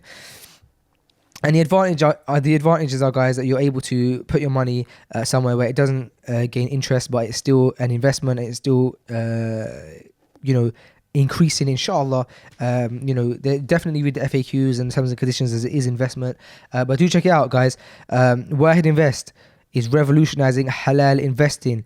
You can now sign up from as little as £100, get your account approved instantly, and start investing. They've helped people all over the United States invest their money into halal portfolios, and now they have come to the UK. Make sure you guys check it out. It's freshlygrounded.com/Wahid. Let's get back into the episode.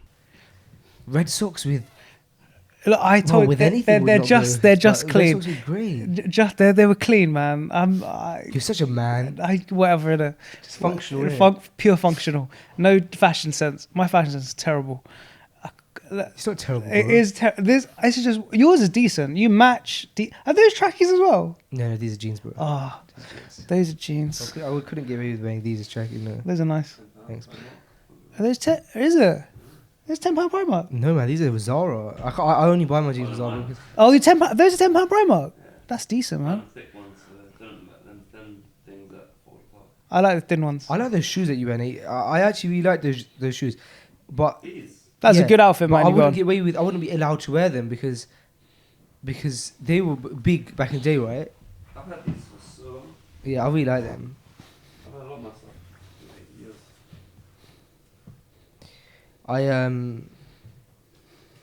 I'm not fashionable. I just try my best to wear as much black because you can't go wrong Yeah, it's true. in it.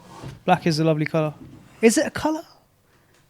No, what was that thing when people go black, white's not a color, black's not a color? Yeah, I remember that back in school. Yeah. It's like shut up. Yeah, shut up, man. No, white. You have Black's GCSEs to definitely do. a colour, bro. Of course it is. Is white a color? Yeah. You know what color I love? Cream. Cream. I love a bit of that cream. I love a bit of that cream. Someone like beige as well. Beige and Oma cream loves go beige, good. yeah. Beige and cream go good. They go very good. Oh, no. Love a bit of beige. Love a bit of cream. I don't think I have a favourite colour. I like a dark blue. You know, like a ocean blue. Could one argue that having a favourite colour is somewhat childish? What's your favourite colour, bro? Favorite color? Everyone's got a favorite color. You just said your favorite color is black. Did I? You just said. I like navy blue, I think. I love a bit. I like navy blue. I don't like yellow. When do you ever wear yellow clothes? Never. Yellow. Or like a nice orange. That's true. You never wear a little bit I've orange. worn orange before. Why? When? In How? a video once. It was like Sam's Palace t-shirt or something that I borrowed. But generally, no. I don't have yellow and orange in my wardrobe. Wardrobe state. I know yours as well. No, it's terrible. It's all my clothes have got holes in as well. You know, I don't like buying new clothes because when you got a nice clothes, you're like, cool. I'm just gonna wear this, rinse this completely. That's what I do. You're just such a. It's quite bothered. When you get married, bro, things are gonna change. Brother, I'm just gonna be Your exactly. wife will not let you wear red socks, bro. Look at this. Guaranteed. I wish you could zoom in and look at the fashion set. What size did fashion. you get in the trousers? Oh, medium. Okay. What did you get? Yeah, medium. Yeah, you know, you need them to tie the middle up a bit though, because you know when when you put them too low, they look like trackies, like because they get a bit baggy. Yeah, you So have to tie them you up. have to tie them up tight because I don't know, maybe you're not medium then, bro. No, you are medium, definitely. no, these are definitely mediums. But bro, you don't wear socks with those trousers, dude. Oh man, That's where you messed people up. respect the confidence. They're like, oh, he's confident to wear red socks and trainers and two trousers. You're a man who's too comfortable, I am too comfortable. I'm too comfortable. so you don't care. I'm gonna wear red socks with trousers that you don't even wear socks with. Do you not wear socks with these? You wear like ankle socks. But But it's cold. Your ankles get cold. Don't wear them trousers anymore. Yeah. Don't wear the trousers if you can't handle the No, I trousers. can't. You know what? Don't wear the You're trousers right. if you can't handle what comes with them. It's true. It's true. I've refused to wear those trousers now to work. What? Because with those trousers you have to wear ankle socks. Yeah. And if you wear ankle socks, you can't do muscle over your socks when you're making wudu. So Yeah. because you have to obviously cover your, as far as I know, you have to cover your ankle. But they do cover the ankle. Mine cover. Yours do, yeah. But my ankle socks cover my ankle. They're not ankle socks then, bro. You're wearing socks. What? Oh, are those really weird socks which I didn't The see low like ones. the really low ones? No, I've seen those ones as well. Yeah. They're weird. They're like weird. They're really weird. They're not even socks. It's No, weird. they just It's cover your yeah. toes and your heels. What's the point? Yeah. I don't Weird. understand them at all. No. Yeah, but I don't like making wudu. I prefer to make wudu when I'm at work for convenience by just doing muscle of my feet of my socks. Yeah. And so when I'm wearing like ankle socks, Mm. going to the toilet and taking off my sock and shoving my foot in the sink, it's a bit Yeah, awkward, it's so- hard, man. I can't even put my foot in the sink. It hurts. It's Do like you guys have prayer room at work? You must. yeah, we got a prayer room. Yeah, Yeah, but I'd imagine. we got because we got showers. If you got a gym, I'd imagine. there's yeah, prayer room. I just do a wudu in the shower. People see me going fully clothed into the shower. It's a bit weird, but I'm like, I don't care. It's a lot of time. Yeah. Wudu time, and it's nice. Yeah, What's the prayer room like there? Is it nice? it's a tiny little room, man. Really? It's just a little room. It's like a Does it little. have like the technology around it? No, it's just the room. It's just the literally. It's like a storage room. No way. Yeah. I would think that it was. No, it's just the room. Nothing special. How big is the building? It's big. It's like 10 stories. It's big. It's big. 11. Where's Yeah. your office? I don't have an office. I don't have an office. I have a desk. Where's your desk? on one of the floors. Where's it like? Come on, you're telling me it's 10 stories. Which floor are we talking? It's not like you go up and it's more important. It's like some of the most important people are on the lowest floor. Go on, tell me the number. 9. Ooh, But you're it doesn't important, mean bro. it doesn't mean Bro, you're anything. 9? It doesn't mean anything. Bro. I was everyone moves around a different floor. Sometimes I just take my computer and work on I a different know floor. a guy who works in one of the most largest companies in the world. On the 9th floor. Oh, doesn't mean Guess how many floors there are, guys? 10. anything. He works on 9. It's ridiculous. That's important. No, it's not important. Sometimes I Now go. I see why you can wear red socks. Because guess what? You're on the 9th floor. No, it doesn't matter. Who cares? I sometimes take my You're laptop. important. I sometimes take my laptop to be closer to the toilet. Hey, do what you like. Because you're on the 9th floor. The ninth floor means nothing. It's a terrible floor. It's the You worst got floor. power, bro. No, I don't have zero power. You got power and you're wearing red Hugo Boss socks. These are And guess what? It's just because they were clean. yeah, just because they're clean. I Because was I'm on the 9th floor. Guess what floor and I'm matching on, bro? what? 2. Decent. We're on the 2nd floor. Your lift's out of order, by the way. I lift out of order. Yeah, it's terrible. take the stairs. I had to take the stairs. 2nd floor. It's terrible. Dog poo in the toilet. Dog- The human toilet. This is us. Don't have a prayer room. We got to pray in the office. Would you pray? Here, where you looking? Decent. Pray right here. That's not bad. It's not bad. We've got gifted some beautiful prayer mats from some of our followers. You know that prayer mats you see in the mosque where it's like all joined, like 3 prayer mats in a row, Yeah. one carpet. You got one of them? Yeah, You got one of yeah. them? We You know, got gifted those. decent. Mashallah, nice. I'm trying to look for them, but I'm looking at 2nd floor. the second floor. We don't Second even have we don't even have an outside. You see that outside? Yeah. Hang on, It's can you fake. not go out there? That's fake. What do you mean that's Oh, you fake? can go out there. There's a roof. How's that? What do you mean that's We have fake? 0 fresh air. What do you mean that's fake? It's a fake outside, bro. Oh, what? That's not actually outside. Mm. That's not It's outside. got a roof. Oh, that's rubbish. Mm. I was thinking, why is it not getting cold in here? Because you got the No, because we don't have an outside. We have a fake outdoors that has a roof. It's outdoors. That's actually indoors. Decent. It's nice. But guess what? You're on the Oh 9th. no, no, it's terrible. Terrible. You're on the 9th. Do you- in the house to make it look bigger. yeah. Oh, that's a good idea. Mm. Do you have a personal desk phone? No. Of course you don't. You don't need Ah, one. How many phones do you? Okay, let me analyze your office. There's actually this is a terrible mess. You got a bin in the middle of the office, Yeah, it's a real mess. Yeah. and there's a picnic there's literally 2 picnic baskets. Well, they're client products that are getting picked up tomorrow. Okay, and then there's flip flops on the floor. Yeah, the Nates. This is pretty. This is the state. This is my weekly email. Here we go. Oh, I hate it. That is this messy, yeah. It's pretty messy, man. You're exposing us now. I'm fully exposing you lot, and you have a phone. There's a phone there. That's actually an intercom. That's what you rang. Oh, did I? Yeah. That is You guys have an intercom. no, we don't. That is a look how clean that You intercom guys is. must have security. Yeah, there's security. You have security. Yeah, you have you have security. you There's a woman at reception downstairs. She's a receptionist. she gave me a. First of all, she's a receptionist. Second of all, I'm sure she's not trained in combat. You have security. Do you have a personal security? No, God. Is it no? Yeah, she's heavily pregnant. She gave me a funny. She gave me like a little stare. I was like, oh, God. So I like She probably knows you're coming up to us, and we're not liked in this building. You're not like. No. Is it because most of you are bearded? It's not because we're bearded. Is We're it not sure? good tenants. We Why? should be better. Islamically, we should be good to our neighbours. We're not bad to our neighbours, but we could be better. There's a sofa outside, as you see. We shouldn't be putting that outside. That's your sofa. It's our sofa. I We see. replaced it with these armchairs. But so Nice. so you're ninth floor. You've got personal security. No, no, wrong, Got incorrect, socks. incorrect. Okay, you're important. All false. All no, not important at all. Nice. So why don't you like Apple, bro? Okay, so Apple. Okay, if we, okay, so why? Basically, it's overpriced for the components inside the machine. Like, Wrong. Prove me wrong. Prove me Fake wrong. news. He's right. Wrong. It's overpriced where the Fake components news. are. No, Okay. no, explain to me. Obviously tell me. Okay. Wrong. Let's talk about the cooling Wrong. of the laptop. Like they okay.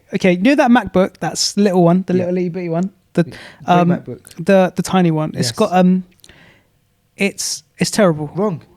Explain. How can you be so wrong? it's no, I Let's couldn't start go. with the smallest. Let's start small and work our way up. Go on. The AirPods. I've never used them, so I've got no opinion. I've got. Because if you used them, bro, you'd be an Apple guy. And your ecosystem messed up because you weren't using Nest cameras, Apple AirPods, Android phone. Got an iPhone. You got an iPhone. yeah. So you are an Apple guy somewhere. No, I am, but it's only like the phones are good, but I couldn't But the buy. AirPods are great. Are they actually? Oh, amazing. Why are they so? I see everyone wearing them now. Why are they so good? Because when you wear them, you become a CEO. Oh, was that it? No. Nice. Well, the AirPods are great because they're really good, but they're very comfortable. You forget they're in your ear. You can answer call. They're just great. You can answer calls. There's the word. They feel great. You I'm not working for Arlo. Are you sure? I've become a salesman on this podcast. I'm not now selling you AirPods. You take them or leave them. I'll leave them.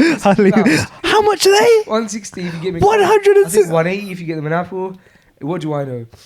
What? Guy on the corner around where I live, get 'em free. Yeah, you can also get them on Amazon for like £30, but they're not the legit stuff. That's terrible. Yeah. I think my I've seen some really bad ones that are really fat. What they like the fake ones? Yeah. I think my my microphone was like turned down for like the last 10 minutes. Yeah, bro. So AirPods are great. So you can't give me an opinion on AirPods because you don't. Yeah, I can't. You don't use them. No, I haven't used Okay. them. The phone you have. So far you're an Apple guy. It's the laptops. Okay, it's the laptops. And the general computing. The computing is great. Windows is awful. Right, so you don't need a anti. Okay, you're gonna say you get no viruses on Mac, innit? Correct. Yeah, what? Oh, that's just, If you manage to get a virus on a Mac, you don't deserve a Mac. you're living in. Because it's so hard to get a virus on a Mac. If you got the virus on a Mac, you don't deserve a Mac. Okay, Go back to Windows. there was a, You got a virus on a computer that can't get a virus, and you did it. Please tell me how it can't get. There was a massive virus. There's a massive. Let me just explain it to you in the technical Okay, way. please. Okay, there's a Mac. Yeah, This is the Mac. Yeah, here. Let me give you examples. This is the Mac. nice. It's a nice, Yeah? decent. I've got a decent Mac in my left hand. This is the virus. Mac Yeah. is traveling this way. Yeah. Virus traveling this way. They're Yeah. different lanes. Mm-hmm. There you go. Oh God, you just blew my mind. They haven't passed each other. They don't even. They don't even sit in the same lane. They don't go the same route, bro. Okay, I don't know how to let me reply. give you a different example. Go on. You are driving to jiu-jitsu, Okay. yeah? Mm. Which is, we know where you live. We know where you're. You remember when I said cut live on for the thousands. Yeah. But we know where you live. Uh huh. You're going to jiu-jitsu. We know where your jiu-jitsu is. Uh-huh. Very close. Yeah. Right. I don't live anywhere near there. Yeah. I live on the opposite side of London. Mhm. I'm driving to my petrol station, which is down the road. Mhm. You're the virus. I'm the MacBook.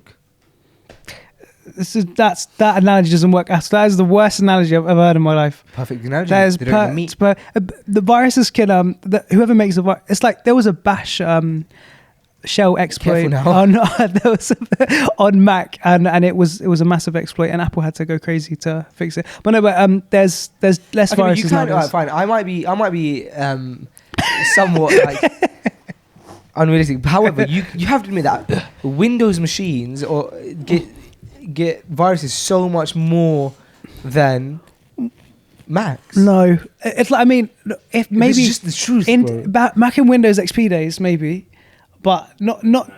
Sorry, you're on Vista now. Windows, Windows 10 runs better than runs really well for me. Wrong. That's great. Okay, I see. I take. Do you see how that's fake news? I see. I'm no, so glad I, I wore these t-shirts yeah. No, you've convinced me. Yeah. I'm gonna go buy a £4,000 MacBook now with all the leads, with all the adapters, Yeah. with all the adapters. £50. Yeah. 49, No, on Amazon, yeah. 35, 39. The thing is though, bro, you use Sketch, don't you? I used to get You should be sometimes. on Yeah. Mac then. I actually do. I had to buy a Mac. That's the problem. You do have to buy a Mac or you had to? I had to buy a Mac, so Hold on, okay, hold I on, had to. I had to Hold on, let buy. me just get this right. I had, The man who's anti-Apple yeah, owns an iPhone. yeah. Never tried the AirPods, but is convinced that they're great. And the one thing that he can't stand about Apple is their computing, and you have a Mac. Because I had to buy it. Like if I You don't tried have to buy anything, I had bro. to. I had no choice. I Because of was work? obliged to buy it. Yeah, Because of work. because of the software. Yeah. At work, are they anti-Apple? No, no. I use them. All of our. Alhamdulillah. Bro, do they have Apple laptops Yeah, there? yeah. Okay. Yeah. It's more Do they have a about. good relationship, Apple and them? I don't know. I actually have no idea. I was gonna say it's just because the Apple products are just too expensive for. Yeah, they for are me. very expensive. Yeah, that's the only thing, to be honest. But they do last though, bro. Like I remember I was buying in high school stuff. I think Omar had a laptop once, which was a Dell. I had a laptop which was a HP, and my HP laptop cost £300. But it broke after a while and had all these viruses and constantly getting it fixed. And then I bought a Mac in 2012, and it's lasted me till 2018. And only recently I've got a new one, but that one still technically works. And even the issue that it has can be replaced by just replacing the battery after 7 years. Just needing a battery replacement, bro. Like, it's very, very good. So you're spending. I spent that and that laptop, because that was the basic level MacBook Pro 13-inch when I was at uni, and it was £999, and I got university discount, so I got it for about £850 or something. So £850 investment for 7 years. It's decent. less- It's around- decent. It's around it's around something amount of money, It's decent. and otherwise you're buying HP every couple of years. But that was 2000 and when? Late 2011. Times have changed now. Back then I would agree with you, but now Windows has really stepped up. Windows 10 and Microsoft have really stepped up. Would you ever use a non-iPhone phone? Yeah, I have. I'm like, I'm not biased at all with technology. Like I had an Android phone, 2 Android phones. I went to iPhone, back to Android. I just swap. What do you think about Huawei? Huawei. They're decent phones. I didn't hear. I hadn't only heard about Huawei. Like literally, am I saying it right? I think it's Huawei. It's Huawei. Huawei. I think How do it's you pronounce it, Omar? Huawei. Huawei. I'd only heard about Huawei a couple months back when. Full disclosure, I can't mention this, can I, Omar? Can I mention it? How I heard about Huawei? Yeah. So the reason I had heard about Huawei is because Omar had a meeting with them, and everyone was like, oh, this is like huge company, this huge, I think Chinese company, and they're massive, and I had a meeting with them, and I was like, oh, okay, cool, Huawei, and now I'm seeing them everywhere. So on billboards and stuff. Yeah, So outside Westfield. my there was a massive one. brother made Huawei big. No, joking. But yeah. So I don't know much about them. I saw a guy in my class had a Huawei phone recently, so that intrigued me. Interesting. They look cool. So you're completely anti-Apple. So that's No. the positive about it. Even No. though you have all the devices. No, I have all the devices. I literally have. I have all the devices. No, I just they're too expensive, man. That's it. You're a gamer, aren't you? Massive game. What do you use? Everything. Do you have Xboxes and a No, PlayStation? no. I have PlayStation, and PC, Oh, so you game and on Switch, PC. and Switch, And Switch. and Switch, You play on and Switch. Nintendo. Is that what is a Switch? Do you know when you say Switch? You know what I'm talking about? No idea. He doesn't know what Switch. No idea. So do Switch. Well, You now know- I know. It's a Nintendo. But you did when I said Switch, you didn't know what I I was had talking no about. idea. I didn't know if you were talking about software, hardware. I didn't know if you meant Light that you switch. You light switch. I didn't know if you meant that you switch with your friend when you play a game. The verb device. Switch. Yeah. A Nintendo Switch is a really good console. You should get one. You know Mario Kart. Yes, I know of Mario Kart. Never Do played you it. play games? No, Never. I've never played Mario Kart in my life. I don't think. What games have you played? When's the last game you played? Don't say FIFA. Last game I played might have been FIFA 16, 17 maybe. Whoa, that's weird. I can't. That's crazy. Yeah. So what did you do in your spare time when you in front of the television or When I was younger, like at the my moment? childhood. Oh, at the moment. Yeah. I don't know when I don't get spare time.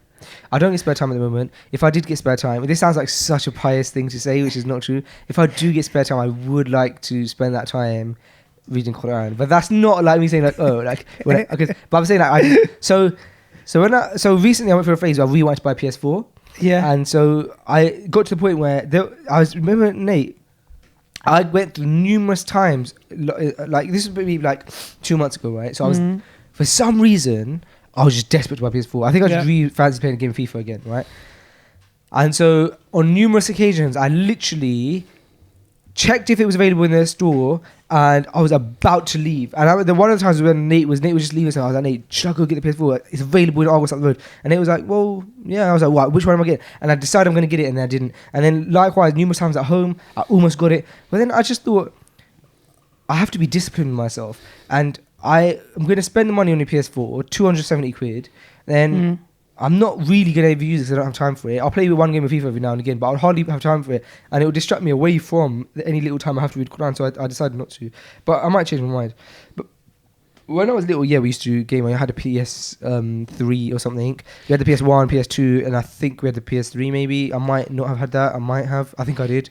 The PS3 was still wired, wasn't it? Controllers. Yeah. Yeah, we had the PS3. So we had PS1, 2, and 3, and I had an Xbox. So I did, but I didn't play much. I think like Assassin's... Huh? Yeah, GTA, Skate. I used to love the Skate games. Skate, classic. Yeah, wrestling games, UFC. I just really like UFC games. And back then, it wasn't that advanced. So I would play UFC with people online. And if you were losing, you could turn the Xbox off, and nothing would happen. Now, obviously, there's implications. Now, if you do that, you are banned. Banned or whatever. But that was my tactic. You putting the plug out on the back. I think you know what happened. Terrible. When I was really bad, then I got good, and I used to get really angry at people who would do that to me. I'm like, how dare you? And so, if I got PlayStation now, I would love PlayStation to play UFC because I was really into the game and FIFA. But I don't know if that's worth it. But I might do it. But no. When we were little, I also never used to watch cartoons. Never. Really? Never watched cartoons, yeah. And nor did Omar. None of us ever watched cartoons. What I'm intrigued about your childhood hobbies. Yeah. What did you watch? Childhood So like hobbies. Arthur. When I say Arthur, did you watch Arthur? I think he's a squirrel, right? Huh? I used to watch Jeff Bezos. We saw Jeff Bezos. That's not true.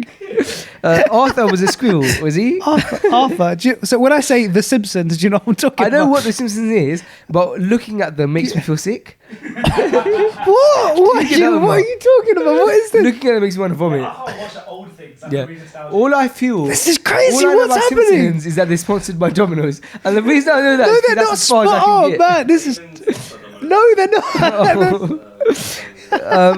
Okay, so when we were younger, what we used to do is come up with business ideas. And stuff. Honestly, like when we were younger, we used to we used to. Okay, so I used to run a wrestling. I used to run a wrestling forum that had 10,000 members. What? When I was really young, I was really into wrestling, and Like WWF back then. yeah, and so I used to go on this wrestling forum. Yeah. I was really young. Yeah. And I used to just be a regular member of this forum, like normal, right? What did you talk about? The latest wrestling shows, like, oh yeah, this is my favorite wrestler, and oh, I can't believe he did this, whatever. I don't know. It was But back in the day. it's all scripted.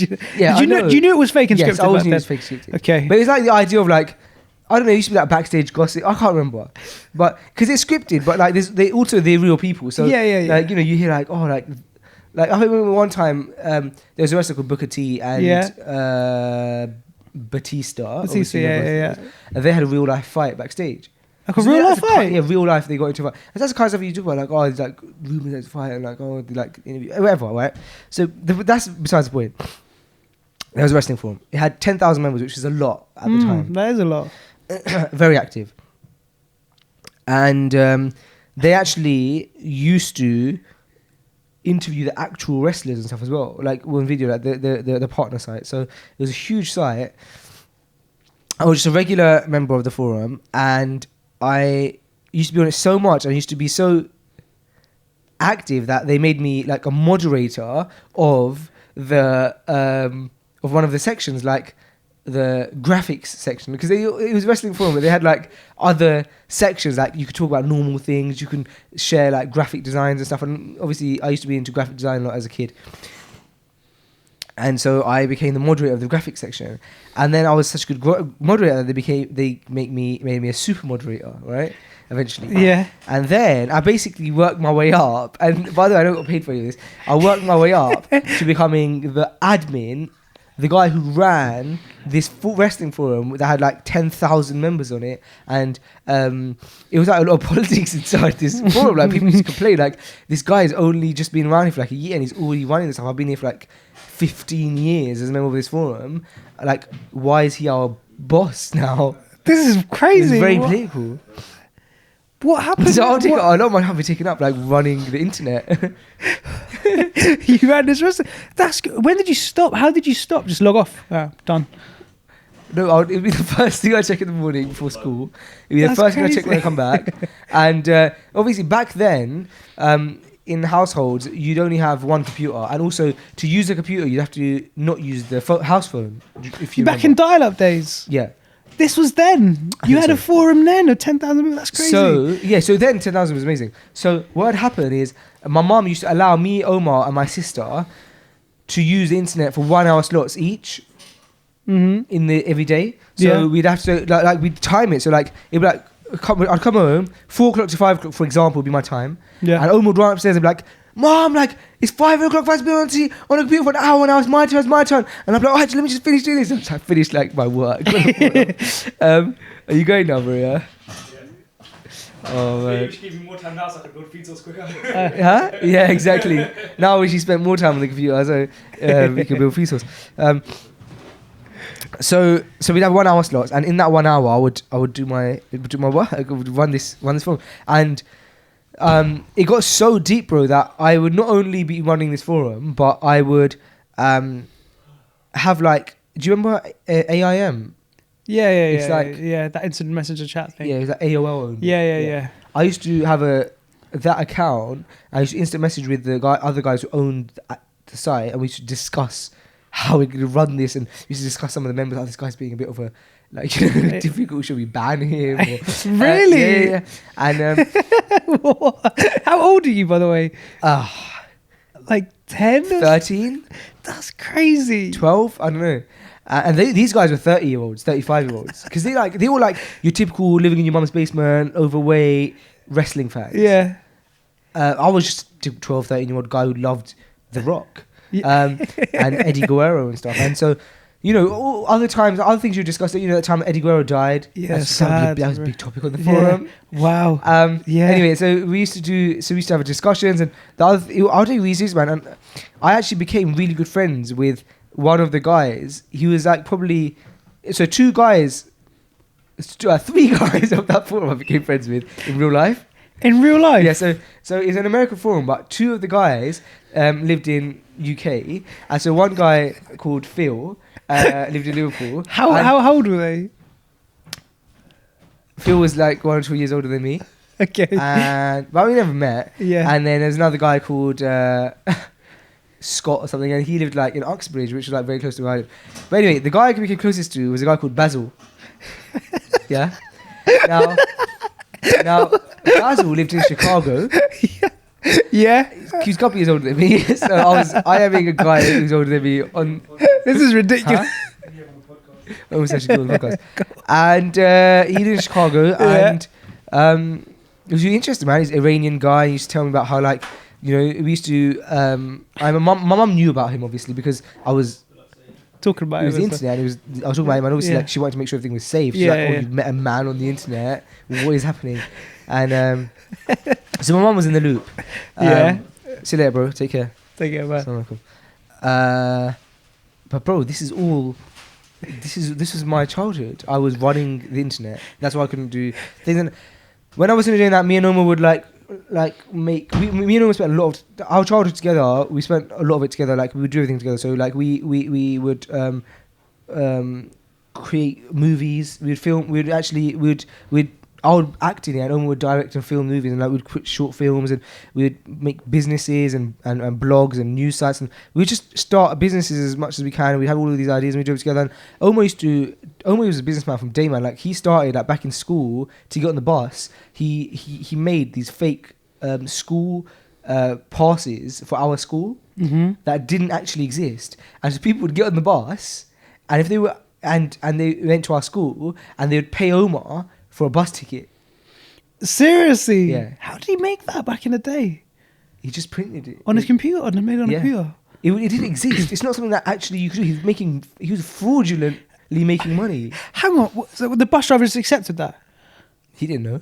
So he was like, oh, yeah, okay, that's a pass. Like, Omar probably, I can't remember how it worked, but I don't know. I'm assuming he'd like go up to like, oh, you go to our school, hey man, here's your bus ticket. It's £1. How? Or whatever. That's decent, man. No, he just printed it on the. On the computer, like Yeah. A4 paper. Yeah, he's been Decent. in loads of stuff like business wise. That's Like, he used to cool. do that, and he used to do. He always used to have like these ideas. He was never selling sweets.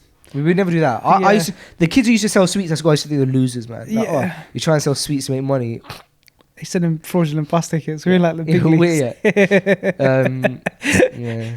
That's crazy. So you into cartoons? I love cartoons, especially The Simpsons. Yeah. Simpsons, Futurama. What else Oh, do I like? Makes me sick hearing that. Why? Yeah. It's do you like anything like fantasy? Like so when I say the Avengers, for example, Nah. Batman. When I was little, I used to watch Tom and Jerry. But my like thing like that was wrestling. So it was like, for me, it was like, you know, like what EastEnders is to people. Yeah, For me, yeah, wrestling yeah. was like, I knew it was fake, but it was the storyline and the like. That was my soap opera. So I was a big wrestling fan as well. Yeah. What's your favorite? So my favorite was Stone Cold. My Stone favorite Cold, was probably The Rock, right? The Rock, So because of his charisma and stuff. yeah, do you remember when? We're gonna go deep into wrestling. Do you remember Let's do when? it. Do you remember when Invasion happened? WCW took over. Yes, yeah, Do you remember when Stone Cold saved WWF?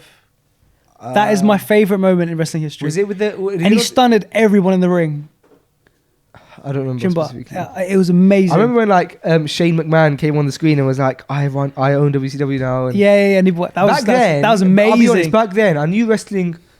Well, I don't think I knew wrestling was fake then. Or I knew, but I didn't know how much. It was I didn't real. accept it. Basically, I didn't accept it. No, I didn't know how much it was. I don't know if like Shane McMahon actually betrayed his dad by buying. Yeah, I don't think he. I Yeah. think they did that maybe in real life, but then they just bought it or whatever. Yeah, I don't know how it worked, but yeah. And then when I got old enough, when I got to about 14, 15, I started watching UFC. I was like deep into UFC. Natural progression. Innit? Yeah, so I was reading UFC back in the day when it didn't have women fighting, Yeah. and it was on Bravo for free, Yeah. and it was like Ken Shamrock. Yeah. He was in Um, WWF. Do you remember? He was a wrestler. Yeah, I didn't watch wrestling that. I don't Back watch then. wrestling back then. I think I that was a bit too- old school. That was like Yeah. old school. So Ken Shamrock fighting UFC, T Ortiz. So you're talking like Ken Shamrock, T Ortiz fight 2 or 3. You had people like Chuck Liddell was in his prime back then. Did you see that fight recently? Yeah, it made me really upset, bro. Yeah. It was sad, wasn't it? It's just Well, it was really sad. I actually have a signed Chuck Liddell T-shirt in my bedroom. Really? I did until I got married and she threw it out. She didn't throw it out. I just don't know where it is. It's probably thrown out. but yeah, I used to have a signed chocolate T-shirt framed in my. Wow, that's cool. I'll tell you my chocolate story. Actually, Go and tell. Yeah, you have to now. Do you know what? People who listen to this are probably like turned off like ages ago. Yeah. But you are off work today. Owen's just left, so technically I'm a bit easier with my work. So now we're just having a proper chill out. We've already met for the second. So what had happened, bro, is I was really into UFC back then, and Chuck Liddell was my favorite fighter. Mm-hmm. My two favorite fighters were Chuck Liddell and Tito Ortiz. Right? Yeah. Which was ironic because they hated each other. Yeah. And it turned out Chuck Liddell was coming to the UK, and I was gassed. I was like, oh my gosh, Chuck Liddell's coming to the UK. I was still a kid. I was definitely not old enough to travel to Central London by myself, because he was coming to HMV in Central London, in Piccadilly Circus, and I was not old enough to travel. I was like, again, like 13, 14 or something, like Yeah. 15. I couldn't travel by myself. So I said to my mum, look, my favourite fighter is coming down. She had no idea who it was. I said, can you please take me? I want to go to the book signing. It was a T-shirt signing or something.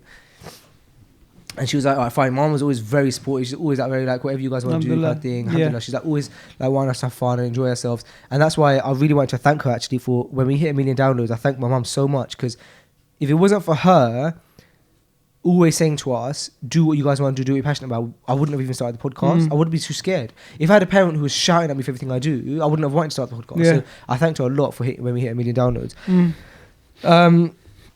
But anyway, so we went to see Chuck Liddell. So she took me. We queued up for hours. Yeah, I had to buy a UFC T-shirt so he could sign it. £15. Bought it. So as soon as I bought it, I wore it. And so now I'm wearing the T-shirt, not thinking logically I have to take it off for him to sign it. Back then I was a really chubby kid. Yeah. Really chubby kid. Rolls. Yeah. Yeah.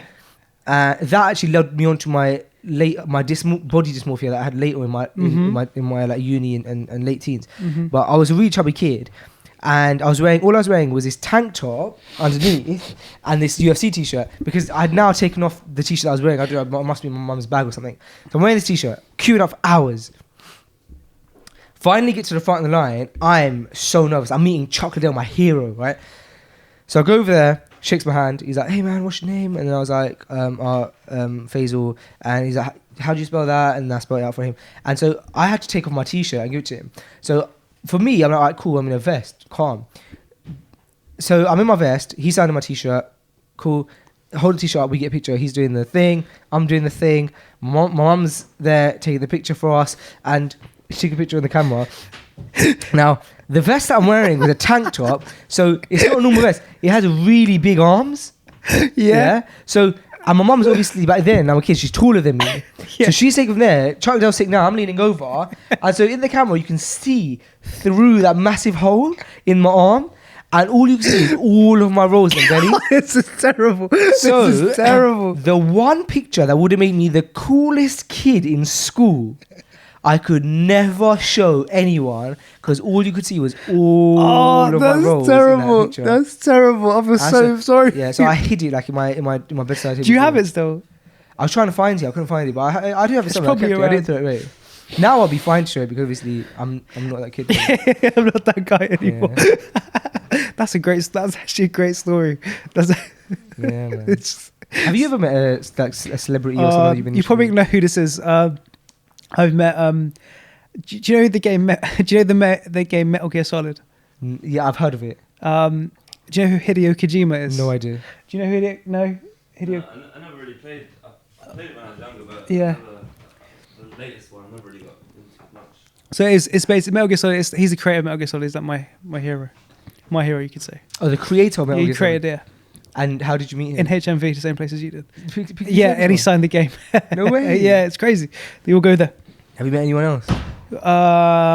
Who's the most famous person you've met? Him and Okay. who else? I've met Theo Walcott, Arsenal. Oh, he's not Arsenal anymore.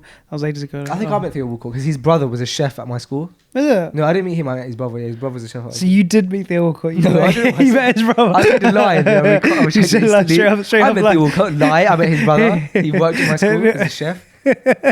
That's good. No one ever famous. No. I've met. I don't know who I've met that I would consider like, oh my gosh, famous anymore. I've met quite a few. Just being in the field that I'm in, I've happened to meet quite a few people who perhaps would be deemed famous. Mm-hmm. A lot of like the Asian musicians, like you know, the Asian musicians. I don't. I have. Give me an example. I don't even. Do you know like they're not even famous. You know like Jay Sean Yeah. and like his like Asian. His OIC J Sean. I didn't meet Jay. I can't remember if I met Jay Sean himself. I think I did maybe. Famous Chuck Liddell is for me. Chuck Liddell is probably the most famous because of what I see as someone who's because I see someone famous as someone who's like unreachable. You know what I mean? Yeah, And like so- saying that, I just remembered. Do you know about do you remember Comic Con, right? I know of Comic Con. If you go, they have wrestlers come down. I met RVD. No way. Yeah, my RVD. Yeah, That's really cool. that's cool. I just remembered now. Oh, who have I met that's famous? Literally can't think of. I know there's people in my head that like I'm thinking of that like I can't think. Like super famous, like Okay, worldwide so the famous. most super famous person in the So- world probably right now is Anthony Joshua, innit? Yeah. And Anthony Joshua, I was meant to train with him. Seriously. Because obviously the guy. So I used to train with the guys who trained me. Mm-hmm. I have a like a transformation video on YouTube. That's so Mhm. embarrassing to say because I really went from like a really skinny 60 kg kid to like 85 kg. Yeah, Nice. and it was because of with the help of these two guys, Mhm. Ajmal and Lats. And Lats is on Team Anthony Joshua. He's Oh, his- cool. Okay. Yeah, so he like he's his entourage when he does fight Mhm. stuff. And around that period of time when we were training together, one time Lats calls and he's like, I'm not training today, I'm training with AJ, I'm going to bring him down. We'll train. And I was like, what? Oh my gosh, we're going to train Anthony Joshua. And then they ended up just like training somewhere. Like they ended up training at his own like Under Armour gym or something like that. But Oh. that's But terrible I've also story. trained. I've also trained at Anthony Joshua's private gym, Is it nice? but just without Anthony Joshua there, because obviously like, I got in through Lats, but he wasn't there at the time. Is it a nice gym? Amazing. It's not his private gym. It's the gym that sponsors him. Wow. It's called BX9 London. It's very, Oh, I've seen that. Yeah. it's That's very posh. it's really nice. It's a really modern gym, Big isn't it? boxing gym. Yeah. A boxing ring. That's cool. Footballers. I've never met a footballer. I don't think. I've probably met people who are famous who I don't consider famous. Do you know what I mean? Yeah. Because for me, famous is like The Rock. Yeah. That's who I'd love to meet. Yeah. Or He's probably the worst famous man almost. Like I've met Mufti Menk. Is that famous? he's pretty famous though. He's That is famous. famous, isn't it? I wouldn't He's got say. a million followers, bro. Yeah, isn't he? he's pretty famous. But we're talking mainstream fame. Yeah, mainstream like rock or who else is famous? Chuck Liddell. Yeah. Chuck Liddell's not really that famous. Yeah, is he? no, not anymore. I mean, not anymore. There's people that I would have thought that I would have met, but I haven't. Like it's weird because you have like links with people in like for example, Omar has met Amir Khan, hmm and I have so many. I've links. met Amir Khan as well. Yeah, Have forgot, you? yeah. It's just you forget. Like, yeah, I saw him in the street one time.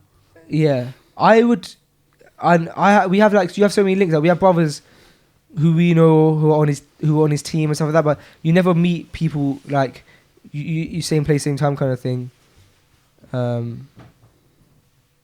Yeah. Yeah, I forget. Interesting. It's weird. It's weird thing. Fame. Like, what makes someone famous? Mm. Could change over time. When I was little, I would have considered someone like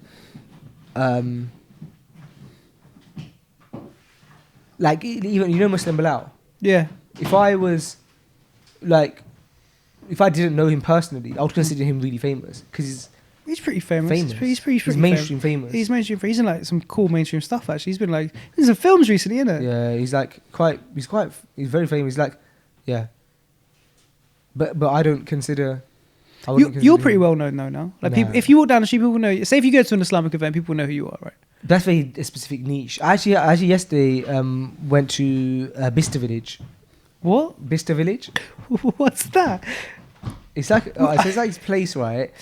That my wife wanted to go to, and it's like got all the shops like Gucci and Givenchy and Ralph Lauren, but it's all like these Cheap. actual stores, but it's like an outlet. But it's like so not cheap though, bro. Like I'm so confused. Like first of all, I didn't need anything, so I went with the intention of not buying anything, right? Yeah. But I almost got sucked in. We go to Ralph Lauren, Yeah. and bro, in Bicester Village, people are crazy. So everyone's like, oh my god, like, get things as if it's like so cheap, yeah, bruv. The one thing that I kind of liked was a polo from Ralph Lauren, Yeah. and it was £75 down to £60. And I was like, if I could afford to buy a £60 polo, I could probably afford to buy a £75 polo. Yeah, So exactly. and I was so close to buying it. I almost got something. I also was like, you know what, it's actually really nice. Yeah, 60 quid. And I picked it up and I was like, let me look for my size. So I looked for my size, I got my size. I was like, what am I doing? And I put it down. Like, it's just absurd. That's a lot of money, man. How many tracksuit smart joggers could you get? You get about 3 pairs, 3 or 4 pairs of trousers. I don't know, man. It's just, yeah. So anyway, go to Bicester Village. It's this big outlet thing. Everyone's running wild like it's the cheapest thing in the world, and it's still like not that cheap. Didn't get anything. My wife got some bits. Point is, a really friendly brother came up to me and said that he loves the podcast, loves his Fresh Guarded. Oh, nice. Yeah, man, it's really nice. So, but yeah, That's really nice, actually. Do you get that often? no, not that often, but. Not that often. It depends because I try myself. It depends. So if you go to like Jummah, If I go to like, if people yeah, are if going I go to to places that like obviously that people listen to Fresh, not obviously, no, but the Fresh Guarded audience, like Fresh Guarded audience, is obviously Muslim mainly, and so if I go to a mosque, it's much more likely. Yeah, yeah. Than if I was just randomly go to Bicester Village. You know what I mean? That word makes you like Bicester Village. Yeah. It's spelled Bicester as well. That sounds so strange. I can't believe you haven't been. Where is it? Oxfordshire. That's so far away. Yeah. That's. You can move the cage. Oh, you Sorry. can. I can. Okay. No, the actual cage, you could tilt it. Oh, is it? Oh, I didn't Yeah. realise. Oh, that's nice. Yeah. Yeah, I'm probably never gonna go there. Sounds. It does sound nice. So what are your hobbies in your spare time? So you just game when you're done, when you're not gymming and you're not working, you're gaming. Jiu-jitsu takes most of my Oh, time. Quran as well. I go to Quran classes. Imam Shatibi. Some Islamic. I go to Islamic classes as well. Other than that, guys, and just like it's nice to just relax sometimes. Like I like to kind of just like after work, when you had a really long day, just go home and just put some on TV and just lie down. Take a little sleeping tablet. Lying down is my hobby. I want to get a new mattress actually. I want to get a nice comfy mattress. Bro, the best mattresses are the ones, that are like spring, Yeah. and then they have a layer of like memory foam on top. Is that a thing? So it's like a mattress that looks like a sandwich. It looks like a huge mattress. I'll get a master mattress. It's really. I want to get some like nice bedding as well. Like some nice like you know when you see like in the movies and stuff when you go in this like some rich like villain has like some mansion and he's got some crazy bedding. I'm like that's insane bedding. That stuff comes with when you. Are you looking to get married? Yeah. Like, you're very it comes when it relaxed comes. about I'm yeah. pretty relaxed about it. It comes when it Well, comes. that's how you need to be, bro. Because you know sometimes I feel like when you're actively Looking. going at something so hard, perhaps your tunnel vision is what actually distracts you from doing the right thing. And and maybe sometimes when you're just relaxed, but you're like, yeah, I'm up to it, it will naturally fall into place. I don't know though. That's how it seemed to happen for me. And most people, to be honest, like everyone who I say it just happens. When Qadr of Allah, it happens when it happens. I mean, But you're open to it. yeah, of course I'm open to it, yeah. When it And you're happens, 27, you're 20. young, you're fit, you're healthy. I wouldn't say that. Alhamdulillah. Kind of weird looking.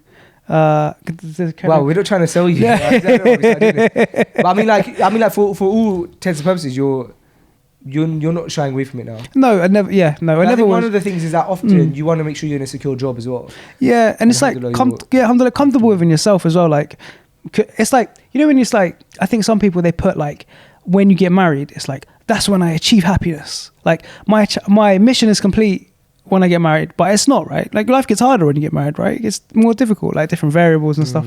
But it's like if I'm happy within myself now and I get a partner, get that wife, she's gonna increase my happiness more. So do you know what I mean? Yeah, that's one piece of advice I think I gave recently to somebody was, look, when you're trying to get married,